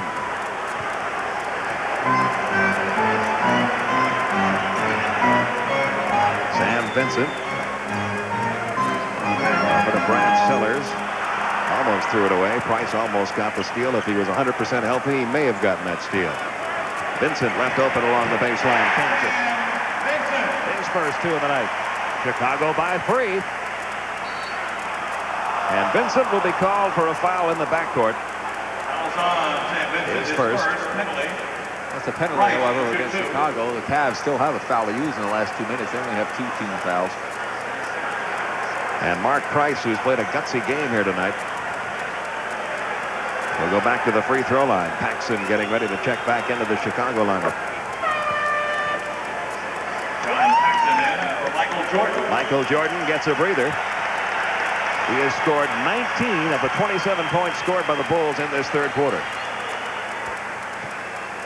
And Mark Price cans them both to make it a 1-point game again. Bulls by 1. There's your time left in the third.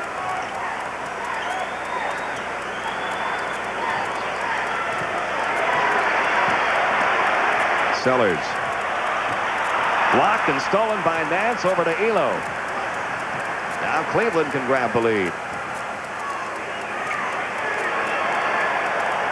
They continue to go to Doherty. He's double teamed down there. Sends it back out to Nance.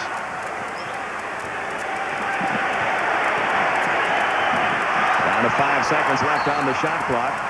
Grant fouled him. And that is 4 now on Horace Grant. Larry Nance will be at the line. Now, Lenny Wilkins has to feel pretty good also about what's just happened now, because he withstood an incredible performance on the part of Michael Jordan with 19 points. The Bulls getting 27 out of it, and here his team has a chance to, well, free throws have hurt him a little bit, a chance to tie the game. That is the 6th miss from the free throw line by the Cavaliers. They're 16 of 22, 16 of 23, and still down by 1.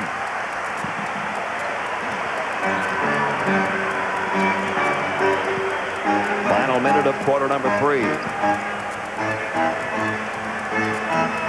Vincent works against Price. Sends it across to Sellers. Vincent takes the jumper. That one wouldn't go. Grant has the rebound and got fouled. So Horace Grant will go to the free throw line. So Doug Collins saying to Horace, pointing to him, says, Horace, you've got 4 fouls. Put his index finger up to his head, saying, be smart out there. Can't afford to lose Horace Grant. Houston trying to stay alive in that series. A 3-point lead over the Sonics. They're in the third quarter at the Summit. Well, that's the way you like to see playoff games like that. 77-74, 75-74 here. I think it really, it's a real true test of how well a player can perform. Corzine checks in.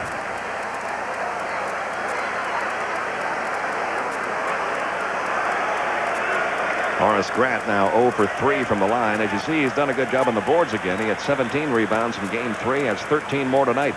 Well, that's the thing. When you're not shooting the ball well, Pete, you have to find some way to contribute to the team. Otherwise, you become a liability. Bulls by 2. We have a 5-second difference between the game clock and the shot clock. 15 now on the shot clock. Elo from the baseline. Threw up an air ball. Not even close. Chicago will have a chance to score 2 more here before the end of the third. Vincent threw up an air ball. And that's the end of quarter number 3. Chicago hanging on to a 2-point lead. Sanders late to get over there. Watch it again. A quick move by the usually slow Dave Corzine. Gets fouled and knocks it in. Big play for the Bulls. And I guess Lenny Wilkins thought the same thing, because Nance is back in the ball game for Cleveland. They cannot afford to have him on the bench. Corzine completing the 3-point play. He has 5, and that's the size of Chicago's lead. Michael Jordan has checked back in, as has Scottie Pippen for Chicago. Price to Nance. Sanders works against Pippen. Down to 5 seconds left now on the shot clock. Elo will take one from 3-point line. It wouldn't go, but Nance has the rebound. Puts it off the glass and in. The first points of the second half for Larry Nance, who had 18 in the first half. And Chicago's lead, a 3-point lead, 9.5 minutes remaining. Michael Jordan. Rebound Darty, tipped away by Jordan. Ball belongs to Cleveland. Harper for Price. Big question now with Price going to the bench. Harper coming in is whether or not Price is going to get stiff sitting down, and whether he'll be effective when he does come back in. Cleveland trying to pull to within 1. Just over 9 minutes to go in the game. Sanders puts up the jumper, a little strong. Elo keeps it alive. Back out to Darty. Harper short with his. Sanders puts it in. Boy, he's been a real force for them on the offensive boards. He had 3 big ones in the first half. There's another big one off of that terrible shot by Harper. Chicago's lead, a 1-point lead. Vincent working against Harper, got by him. Sanders made him change that shot, though, and Darty got the rebound. It's 14 boards for Brad Darty. Nearly a walk. Harper off the glass. And Cleveland has the lead back. Harper now with 14. 8.5 minutes remaining. Elo and Michael Jordan 20 seconds. bump into each other. A 20 will be taken here. See, Darty, again, he's having a tough game offensively, but he's still doing something that makes his presence on the court still valuable to the Cleveland Cavaliers, and that's the sign of a good ball player, because everybody has off games offensively. They're now going to make that a full timeout, so we'll call timeout with 8:30 remaining in the game. Swinging back and forth all night long. Cleveland leading it now 82-81, and perhaps a few extra seconds in the timeout gain on that last little piece of strategy there, Rick. Well, yes, Pete, you know, we've seen this all season long. A coach will call a 20-second timeout. They'll go over, they'll start talking in the huddle, and all of a sudden they change it to a full timeout. I think the NBA should say, hey, if you ask for a 20 and they say you've got it, that's it. You can't change your mind. And as you can see, Cleveland only 1 win on the road in their playoff history. That came 13 years ago against the Bullets. Chicago tries to get the lead back. 8:20 remaining, and the turnover will be saved by Michael Jordan. And you just wonder when he will take over again. He just beat the buzzer. And Scottie Pippen puts home the follow to give the Bulls the lead back. Well, sometimes you have to be lucky rather than good. That was a lucky break for the Bulls. 8 minutes to go in the game. Chicago up by 1. If the Bulls win, they meet the New York Knicks in round 2. If Cleveland wins, they play Game 5 Sunday at the Richfield Coliseum. Sanders has had an excellent game off the bench. He has 11 points. He also has pulled down 4 rebounds. And he's just given Cleveland back the lead.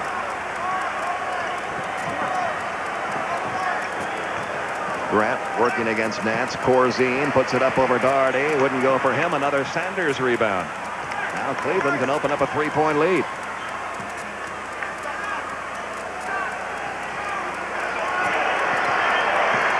Daugherty moving against Corzine. A whistle before that shot went up. And the foul's going to be called on Dave Corzine, his second. You can see Brad Daugherty is still in some pain. He was grimacing on that play, and I'm sure it's had an effect on him. A little injury like that, especially down in the area where you have to be mobile and your legs, your hip, or whatever, it just is enough to throw off your timing offensively. You saw Cartwright check back in for Corzine a moment ago as Brad Daugherty has found his touch again on the line. He's not a bad free throw shooter, 74% during the regular season. But he was really having a time of it in this series until the second half of tonight's game when he seems to have regained his touch. He's now hit 6 in a row from the line, 7 of 8 overall, has 11 points in the game. And Cleveland's up by 3. Just over 7 minutes remaining. Right now, Chicago's playing a Cleveland tempo. They've got to fit the tempo of this game up a little quicker, get some easy transition baskets to pull this one out. Well, there's the man that can change the tempo of any game, Michael Jordan.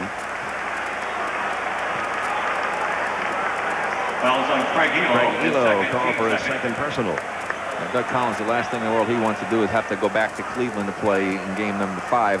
Tremendous on that home court Cleveland was this year. What, 37-4, I believe. You can see how Cleveland's gotten the lead back. A little run against Chicago here in the 4th quarter. Michael Jordan with 2 men on him, as there almost always are. Craig Hodges hits his first basket of the night. Great time for him to start to get warm. It's a 1-point Cleveland lead. Sanders with Pippen on him. Nance right back out to Sanders. Jordan tried for the steal. Will be called for the foul. Well, I tell you, third. They got a break there because I guarantee that was a bad pass. That pass was anticipated that Nance was going to go outside and he went inside. It was thrown to the wrong direction, as you see Seattle hanging on to a lead there to end that series. And the foul called on Michael. Tough break for the Bulls, big break for Cleveland. Sanders into Daugherty to Elo.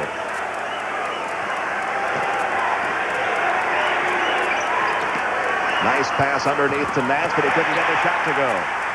And Horace Grant pulls away the rebound. Chicago on the run. They're trying to get the lead back. Hodges takes it coast to coast. Basket wouldn't go, but he will go to the free throw line. Mike Sanders committing his 3rd personal. Craig Hodges will shoot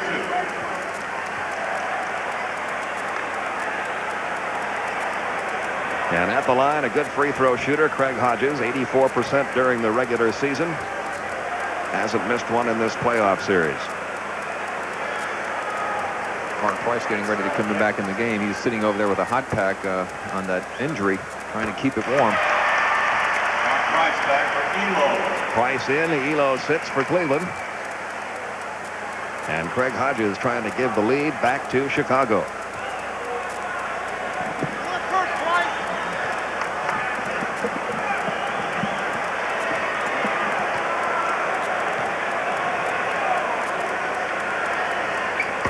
Bulls back on top. 6 minutes to go.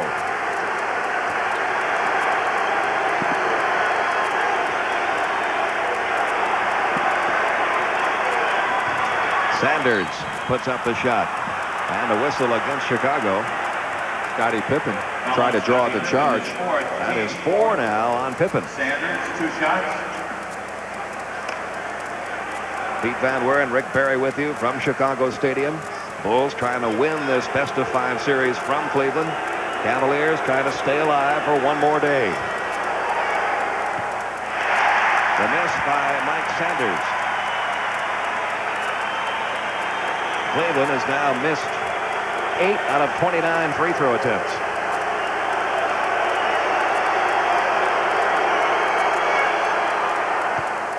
That one is made, and we are tied again at 87. Sanders now at 12 points. There's your time left. It's been a quiet fourth quarter for Michael Jordan. We just wonder when he's going to take this game over again like he did in the third. Pippen back out to Grant. He has to beat the shot clock. He only had 3 seconds left to shoot it. Here it comes Cleveland's way. Cavaliers can get the lead. If Nance can put it home, and he does. Nance with 22. Cleveland up by 2 now. Back and forth. This game has gone right from the opening tip.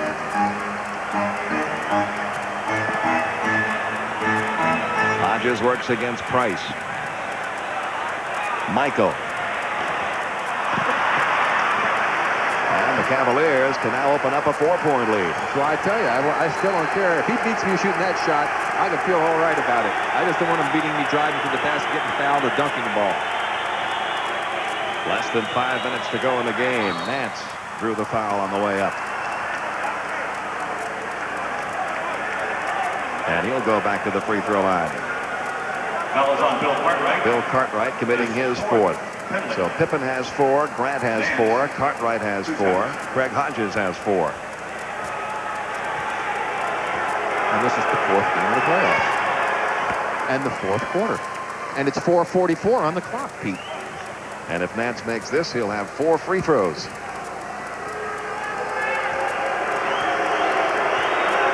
It's Cavaliers by 3, Cavaliers by 4. 4s all over the place.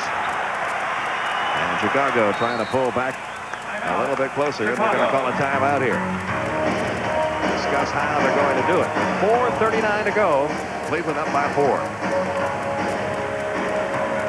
Polaroid Picture Perfect Play is brought to you by Polaroid. Before it's a memory, it's Polaroid. Well, whatever camera you have ready to take the picture tonight, you can see the good steal by Michael Jordan. Of course, he's leading one of the leaders in the NBA. And Horace Grant takes it home. Snap it right there. And it's a good thing you'd have a picture of Horace on your Polaroid, because if you saw this guy and he didn't have a uniform on, you might think it's Horace. But that's just twin brother Harvey from the Washington Bullets. They actually played a trick on Doug Collins before the ball game. And Harvey was in the locker room saying that he'd hurt his arm and couldn't play. And Doug thought it was Horace and didn't realize it.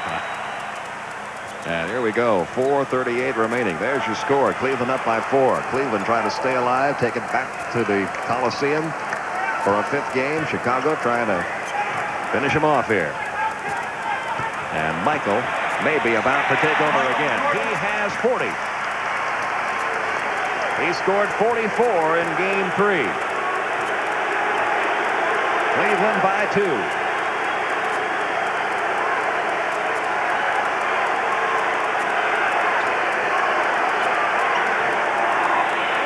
Down to 5 seconds left on the shot clock.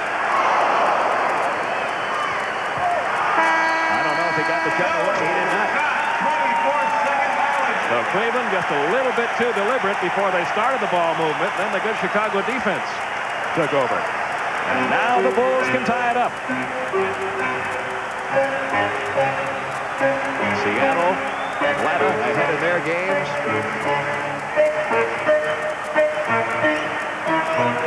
Michael starts to put the move on, goes along the baseline, got fouled. He'll go back to the line. He was actually trying to get Cartwright to get out of there. He could say, move. He wanted to go one-on-one against Harper. And I'll tell you what, Pete, the guy at the free throw line is to get the 4th foul on Doherty is the reason why coaches, when they're playing against the Bulls, don't want the game to be close with 3 or 4 minutes left in the game, because this guy can beat you by himself. And right now, he is trying to tie this one up. 41 points for Michael Jordan. In this series, he had 31 in Game 1, 30 in Game 2, 44 in Game 3, and 42 now in Game 4. And we're tied at 91.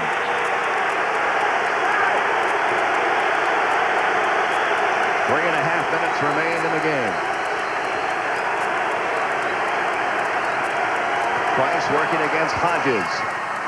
Good move by Mark Price. He has 19. See, that way he doesn't have to do a tremendous amount of lateral movement, just one little step and go into the basket. He's been very effective. Cleveland has the lead back. There's your time remaining. Michael. Doherty the rebound. Jordan thought he got fouled. 16 rebounds now for Brad Doherty. Lenny Wilkins was looking for improved rebounding from the Cavaliers, and his players have delivered that. Now trying to open up a 4-point lead. And Cartwright is going to be called for his 5th personal foul. Foul's on Bill Cartwright. That's his 5th penalty. We're in the penalty, so Brad Doherty will go back to the line. He is 7 out of 8 from the line tonight. So Doug Collins in your picture there, he was trying to ask the officials why there wasn't a 3-second violation called. I tell you, this has been a gutsy performance on the part of the Cleveland Cavaliers, considering all the adversity they've faced with their injury problems, and in particular Mark Price. Price playing hurt, Doherty's playing hurt, Craig Elo, and he's in there, has been playing hurt. See, Brad, it's tough for him, and he's doing a yeoman's job as well, and he deserves a lot of credit, but he doesn't have to do the kind of running and motion that Price has to. 95-91, Cleveland by 4, 2:40, the time left. Cleveland has outscored Chicago 19-11 the last 7 minutes. Cartwright hands it to Scottie Pippen. His shot won't go. The rebound finally pulled away by Pippen, and he was fouled by Harper. And Pete, the difference in this fourth quarter has been the fact that the Cleveland Cavaliers have been able to dictate the tempo of this game. They have not let Chicago get into an open game, running up and down the court, getting a lot of easy opportunities. And Chicago's had to go against the tough half-court defense that Doug Collins was concerned about having to do, and it's been difficult for them. Scottie Pippen at the line is not the best free throw shooter in the world. Makes the first half of these two. He's now 2 out of 3 tonight, and that's right where his percentage is during the year, 67%. And he makes them both. So 2 big free throws made by Scottie Pippen to make it a 2-point game again.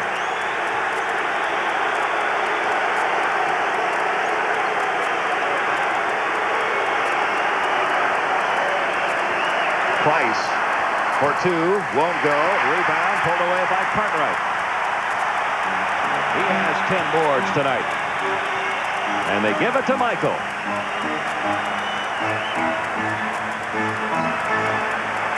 Baseline jumper ties it. 44 for Michael Jordan. Timeout, Cleveland.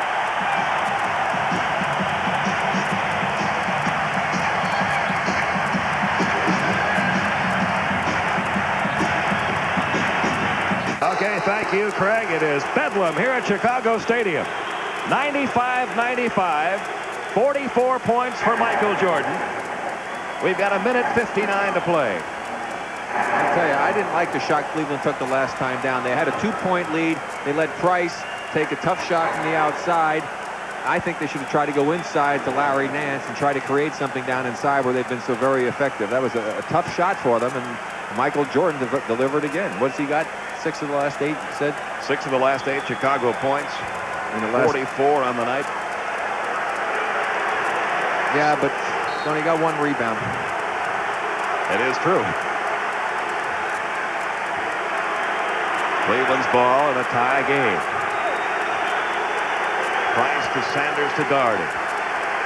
Playing against Cartwright, who has 5 personals. Mark Price could not get the jumper. There's Sanders to tip it home. He has had some big baskets tonight off the offensive glass for Cleveland. 14 points for Sanders. Cleveland up by 2. There's your time left.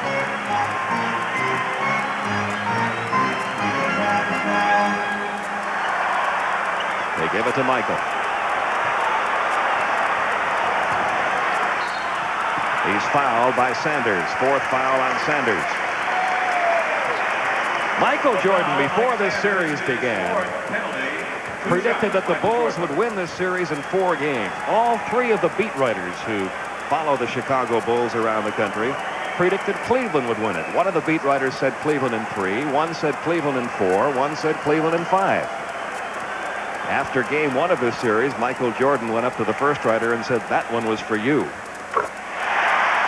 After game 3, he went to the second writer and said, "That one was for you." And he pointed to the third writer and he said, "We're going to take care of yours Friday night." And he is playing like a man possessed tonight. 45, 46 for Jordan. 21 free throw attempts. Tied at 97. There's your time remaining.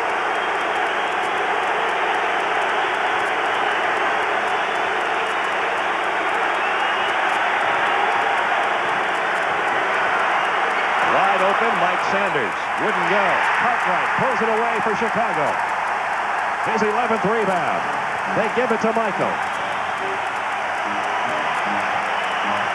1 minute to go. Tied at 97. 7 seconds on the shot clock. 4 seconds on the shot clock. Basket wouldn't go, but back to the free throw line goes Michael Jordan. Two shots, Michael Jordan.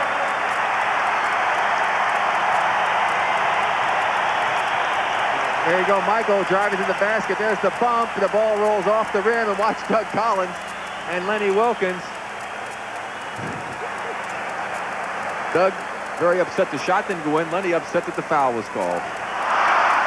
And that's the first free throw miss since way back early in the second quarter by Michael Jordan. And what a time for it, because now we could have one of those one-point things. That's where the three-pointer can come in then. 49 seconds remaining. Jordan has now made 19 out of 23 from the line. Chicago leads it by 1.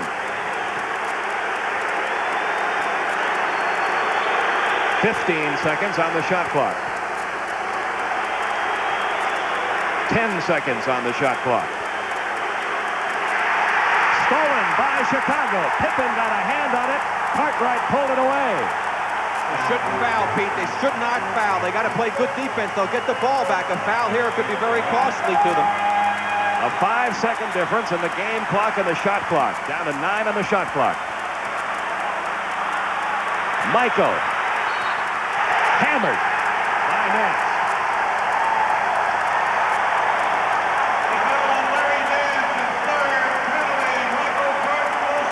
Jordan goes back to the line. But still plenty of time for Cleveland with 9 seconds. Michael makes these two, let's assume it. You get the timeout, the ball at half court, a 3-point shot. Chance to tie the ball game. Jordan has 47. Chicago up by 1. Got to knock both of these in. There's one. Chicago leads by 2. Cleveland calls a timeout.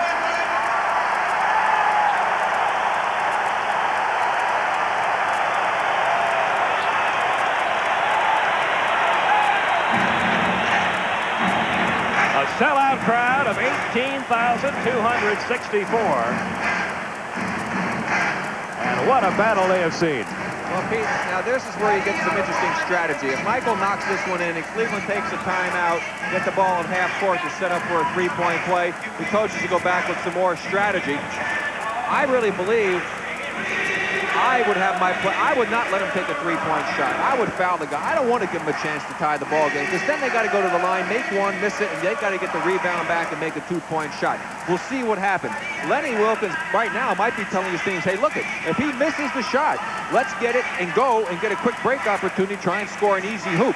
And if you go down there and you don't have it, then maybe we can take a timeout to set up the last play. Or he may say, if we don't have the quick one, let's go into this play already and not have to waste the timeout.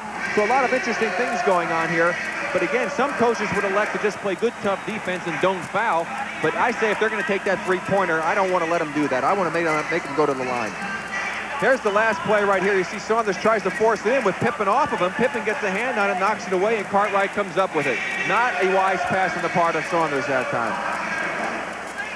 See the coaches in this, watching the reaction of it. A happy and elated Doug Collins, and of course Lenny Wilkins has had a lot of moments like that tonight. And throughout this series. 99-97, Chicago leading it by 2. Michael Jordan will be back at the line. He has 47 points in the game. Seattle trying to put away Houston at the Summit. Atlanta has now fallen behind Milwaukee. Milwaukee could win that series if they hang on. See, now there's only one full timeout left for Cleveland here, and see if Lenny's going to elect to call the timeout to get the ball at half court should they make it. I would think so, that he didn't want to use the time up, because then he would still have a 20-second timeout to call to try and set something else up should the occasion arise. Michael Jordan.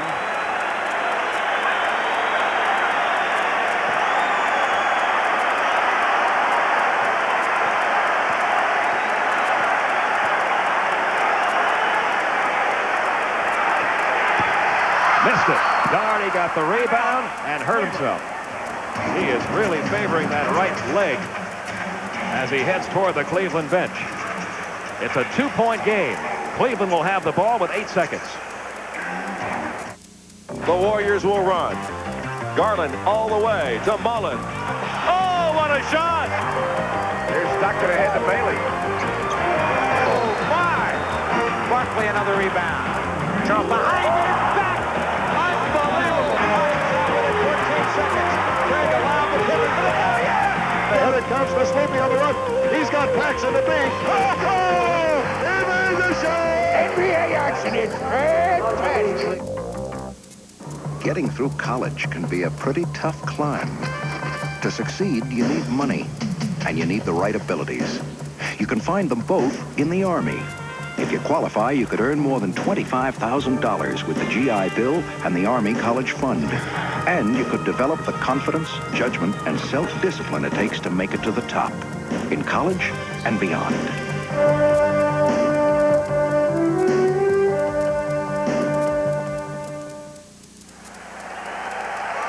Okay, Rick Barry, Cleveland down by 2. They've got the ball back and plenty of time, 8 seconds. Well, that changes everything with Michael missing that free throw. Obviously, Lenny elected to call the timeout regardless of whether he missed it or not because of the position he had his players. So now it's a matter of getting the ball safely inbounds and going right into a play with some motion. You don't want to just try and stand there and let the defense get set.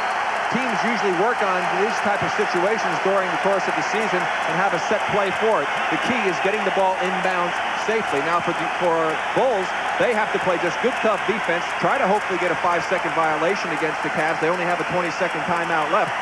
And then play good, tough defense and do not foul. And now the 20-second timeout's going to be taken by Chicago. Well, Doug wanted to see how they were set up, and now he's going to try and come up with the defense to counter the set that they were in. Now it'll be interesting to see if Lenny Wilkins anticipated that and had sent them out in the set that he really didn't want to use, anticipating that that was going to happen, and put him into a different set to bring the ball in bounds, because you normally have more than just one play to bring the ball in bounds from the sideline. It becomes like a chess match at this point. Chicago 99-97 over Cleveland. A reminder that on Tuesday night, TBS Sports NBA playoff coverage continue. We'll have a doubleheader, Eastern Conference semifinal game, followed by a Western Conference semifinal game. And it all begins 8:05 Eastern Time, Tuesday night, here on the Superstation.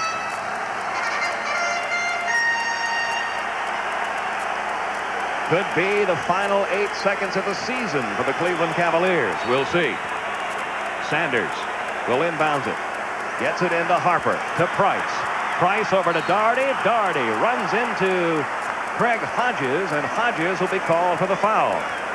Well, now, of course, you say you don't want to foul and taking a shot, but when a guy's going in for what looked like an easy play, a layup, that's a pretty good foul on the part of Craig Hodges to make Doherty, who's had some trouble at the free throw line, have to make the free throws. He's made 8 in a row in this game. 9 of 10 overall. He was only 38% from the line in the series coming in. But he has regained his touch from the line, and he can tie it up here. Of course, the one thing, the Bulls still have 4 seconds to go. Should he tie it, 4 seconds is plenty of time to get the winning hoop. Biggest free throw of his career right now. And he hit it. We are tied at 99. Timeout, Chicago, with 4 seconds remaining. I love it.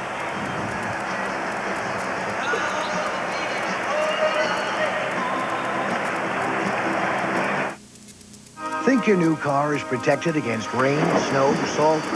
keep thinking. Today's unibody cars have hidden areas that will rust. They need state-of-the-art rust protection. That's why Z-Bart invented new Super Rust Protection. It penetrates seams and crevices, covers areas car makers, car dealers, and others ignore. Covers you with a lifetime warranty and free reapplications. New Z-Bart Super Rust Protection leaves all others in the rust. Now get $100 off the Z-Bart Total Protection Package. We go above and beyond just like you, above and beyond what we have to do, caring for what's special to you. I'm a Prudential representative, and what's really important to me when I go into someone's home is to help them save money on their homeowner's insurance. Because I know, I'm a homeowner too. Taking care to protect what's important to you. The Rock, the Prudential, above and beyond. A tie game with 4 seconds left. The ball belongs to Chicago. Everybody in the building probably looking for the ball to go to Michael Jordan, but we'll see if that's the strategy that Doug Collins employs.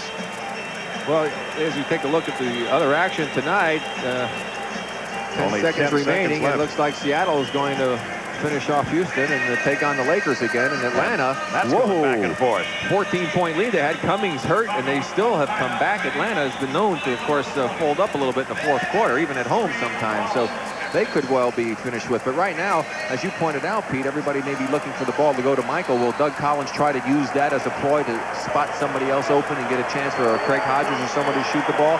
And then again, if you can get it to Michael and he has the ability to go to the basket, he's going to be more apt to have somebody call a foul against him than anybody else on that team. Michael Jordan with 48 points tonight. Brad Daugherty now has 15 points and a career-high 17 rebounds.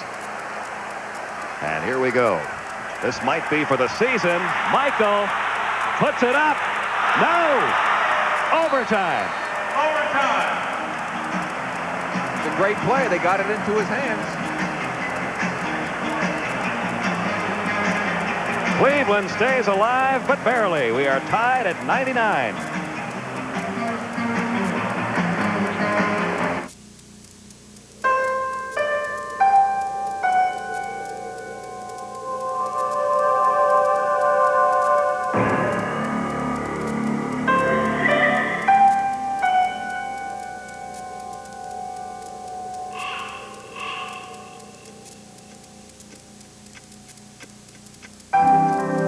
Life's full of simple pleasures, like the comfort of Levi's jeans.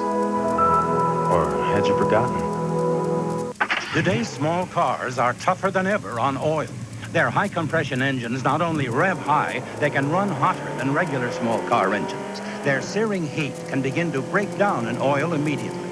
That's why there's Castrol, the motor oil that in every grade provides maximum protection against viscosity and thermal breakdown. So use Castrol before your engine does something to get you heated up. Castrol, engineered for today's smaller cars. We go to overtime in game 4. Chicago leading it 2-1. Cleveland hanging on. And barely, here's the good inbounds pass. See Michael make the good backdoor cut. A terrific pass to get him the ball. He wasn't able to go straight up because of some good defense by Harper. Had to take the fadeaway. Wasn't able to go. The tip no good. Cleveland hanging on by their nails. I mean, and I just don't know how long they can continue to hang in there with so many of their players playing injured. Daugherty being able barely to get up and down the court. He's limping now as I'm looking at him. And look at what Houston did. They came up with a three-point play to tie the game. They're going into overtime. And now they're going to 13. With 13 seconds remaining there. Boy, we've got 3 great games going on here. And the overtime about to begin. Pippen, Cartwright, Jordan, Grant, and Hodges on the court for Chicago. Nance, Price, Elo, Daugherty, and Harper for Cleveland. Cleveland will get the first crack to break this tie. The Bulls got to try and run a little bit more in this 5-minute overtime if they can. Craig Elo hasn't played that much tonight. Mark Price has had a lot of minutes. He's going to go to the free throw line. If they say he was in the act of shooting. No, he wasn't. He was still dribbling. First team foul overtime. That is 5 now on Horace Grant. Craig Hodges also has 5 for Chicago.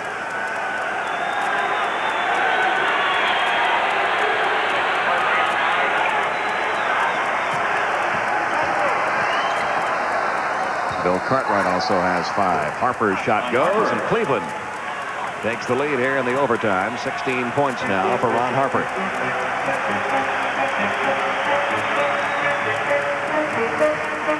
Scottie Pippen works against Harper. Jordan guarded by Elo, who Lenny Wilkins feels is his best defender against Michael Jordan. The miss and the rebound again by Nance off to Elo. To Harper, to Doherty. Doherty lost it, but Elo gets it back. Mark Price puts up a 3. Mark Price. 22 for Price, a 5-point lead for Cleveland. We'll be back here shortly, but right now let's go to Craig Sager in Atlanta to update one of the other games. Craig? Well, thank you, Pete. 7 seconds to play. Milwaukee down by a point, but the Bucks have the ball. Let's join Al Albert and Walt Frazier. Must be contained. Look for Humphries to try to shake and bake to get in the paint. Jack Sigma.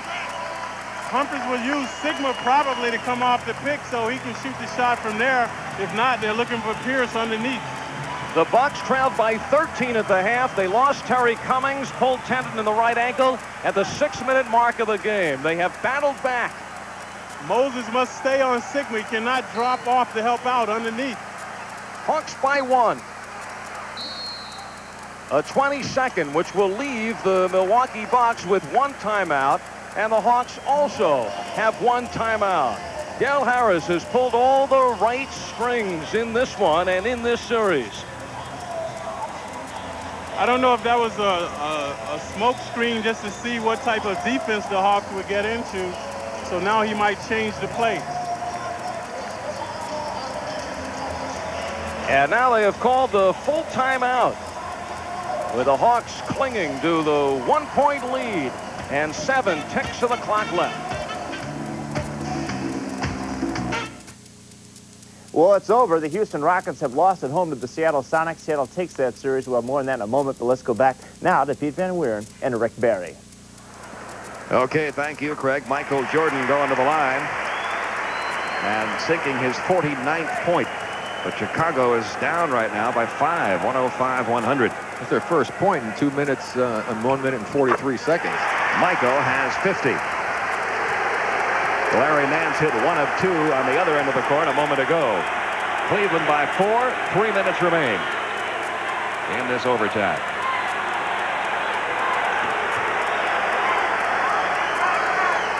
Down to 7 seconds on the shot clock.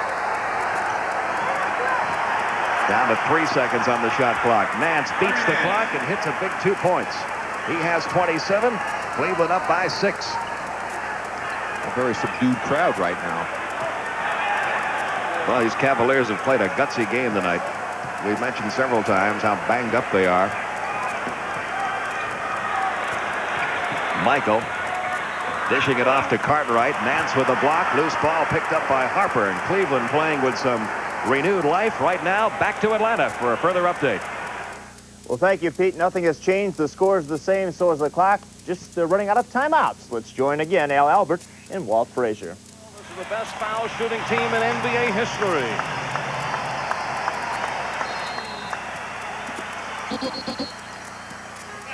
Mike Mathis asking Dominique to give Fred Roberts more room. Humphries, Pierce, Sigma, Kristoviak, and Roberts. What the Bucks are going to do, Kristoviak is going away. Pierce is coming off Sigma. Sigma. Oh, Rivers. They call a foul on Rivers. With 1 second left. And Sigma, the second leading free throw shooter this season, will go to the line for 2.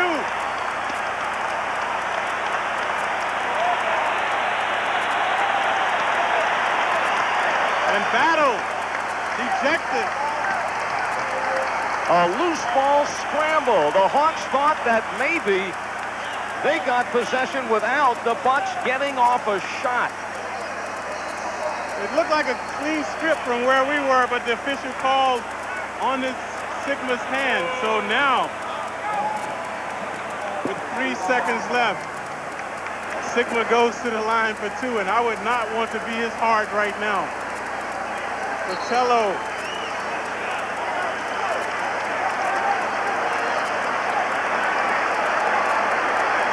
Vitello trying to talk to the official to find out what is going on. Watch the replay. Sigma spins right there. He was stripped by Rivers, but they called the foul. Jack Sigma, who has taken 3 foul shots tonight. He has hit them all. 90% from the foul line. Second to Magic Johnson in the league. He needs 1 to tie, 2 for the lead. Sigma feeling pressure. He's trying to laugh it off, but it's no laughing matter, Jack. You don't make these. It is no laughing matter. And folks, that's a choke shot. Because when you're second best in the league and the game is on the line, he might miss them both. And then he definitely can't go in the Bucks locker room. He might as well go in the Hawks locker room. Intensity. It leaves the Hawks with 3 seconds. They'll take it. 98. And we also may be facing the second overtime in 2 games between these 2 teams. A big sigh of relief. What an appropriate halftime feature we had on how difficult it is to make one from the charity toss with the pressure on the line. Let's go back to our game, Chicago and Cleveland. Pete Van Weeren. Seattle and Houston. First of all, let me show you how it was won. Right here, timeout after the three-pointer by Sleepy Floyd. Underneath it goes Xavier McDaniel. He puts it in just before time runs out. And there you have it. The Houston Rockets stunned at home. They lose the series. They are through. Seattle moves on. Seattle winning with that last second shot, which is what possibly the Atlanta Hawks could do because they're going to have the ball. But first, let's go back to Cleveland and Chicago. Okay, thank you, Craig. And we add our congratulations to Bernie Bickerstaff and the Seattle Sonics, who now have a date with the Lakers. Here we've got 40 seconds left in the overtime.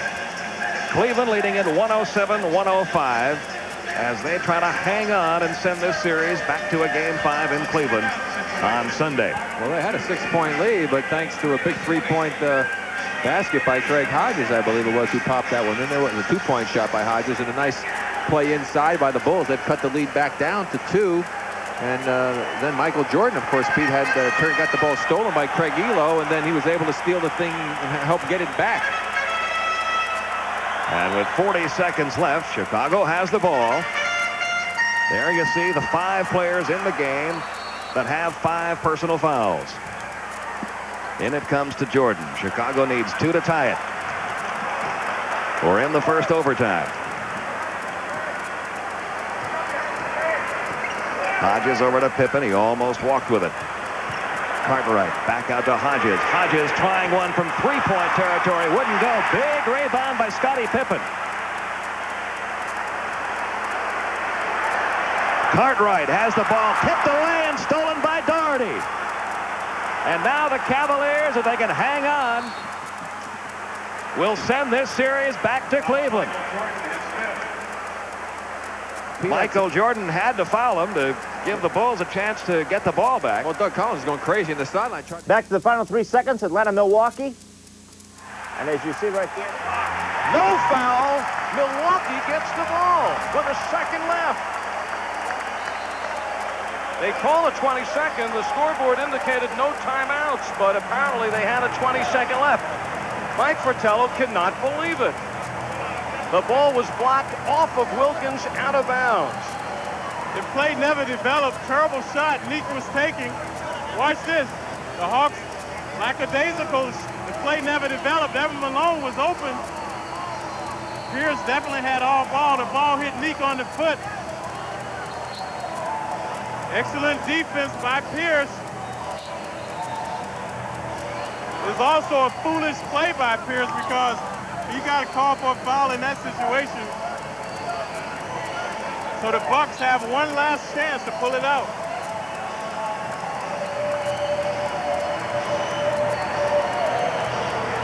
The twists and turns in the closing seconds of this one.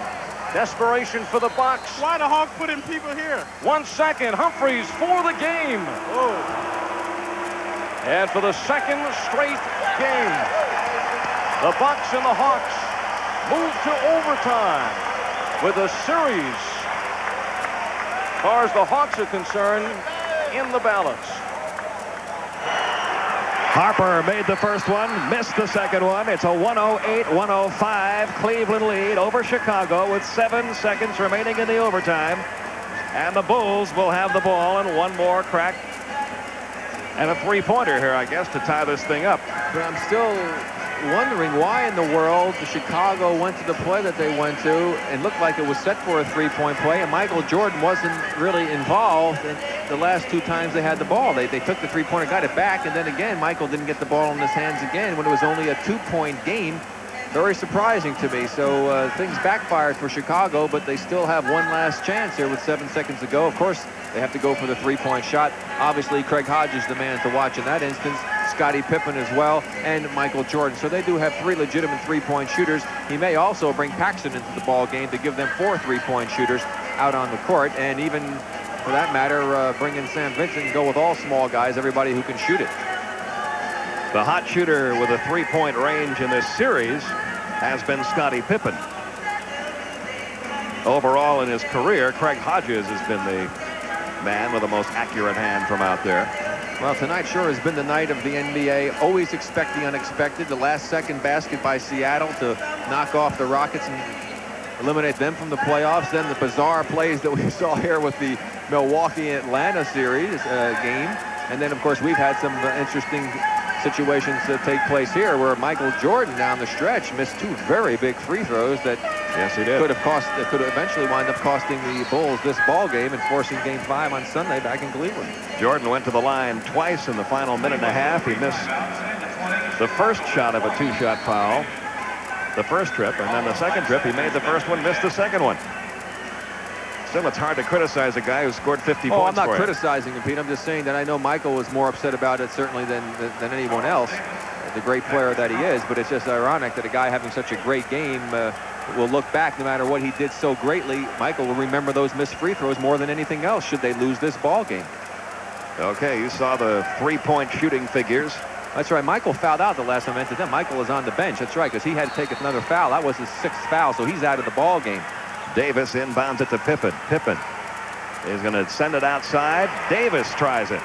Won't go. Hodges tries it. Won't go. This series goes back to Cleveland. In overtime, the Cavaliers have kept their hopes alive. 108-105. Cavaliers beat Chicago.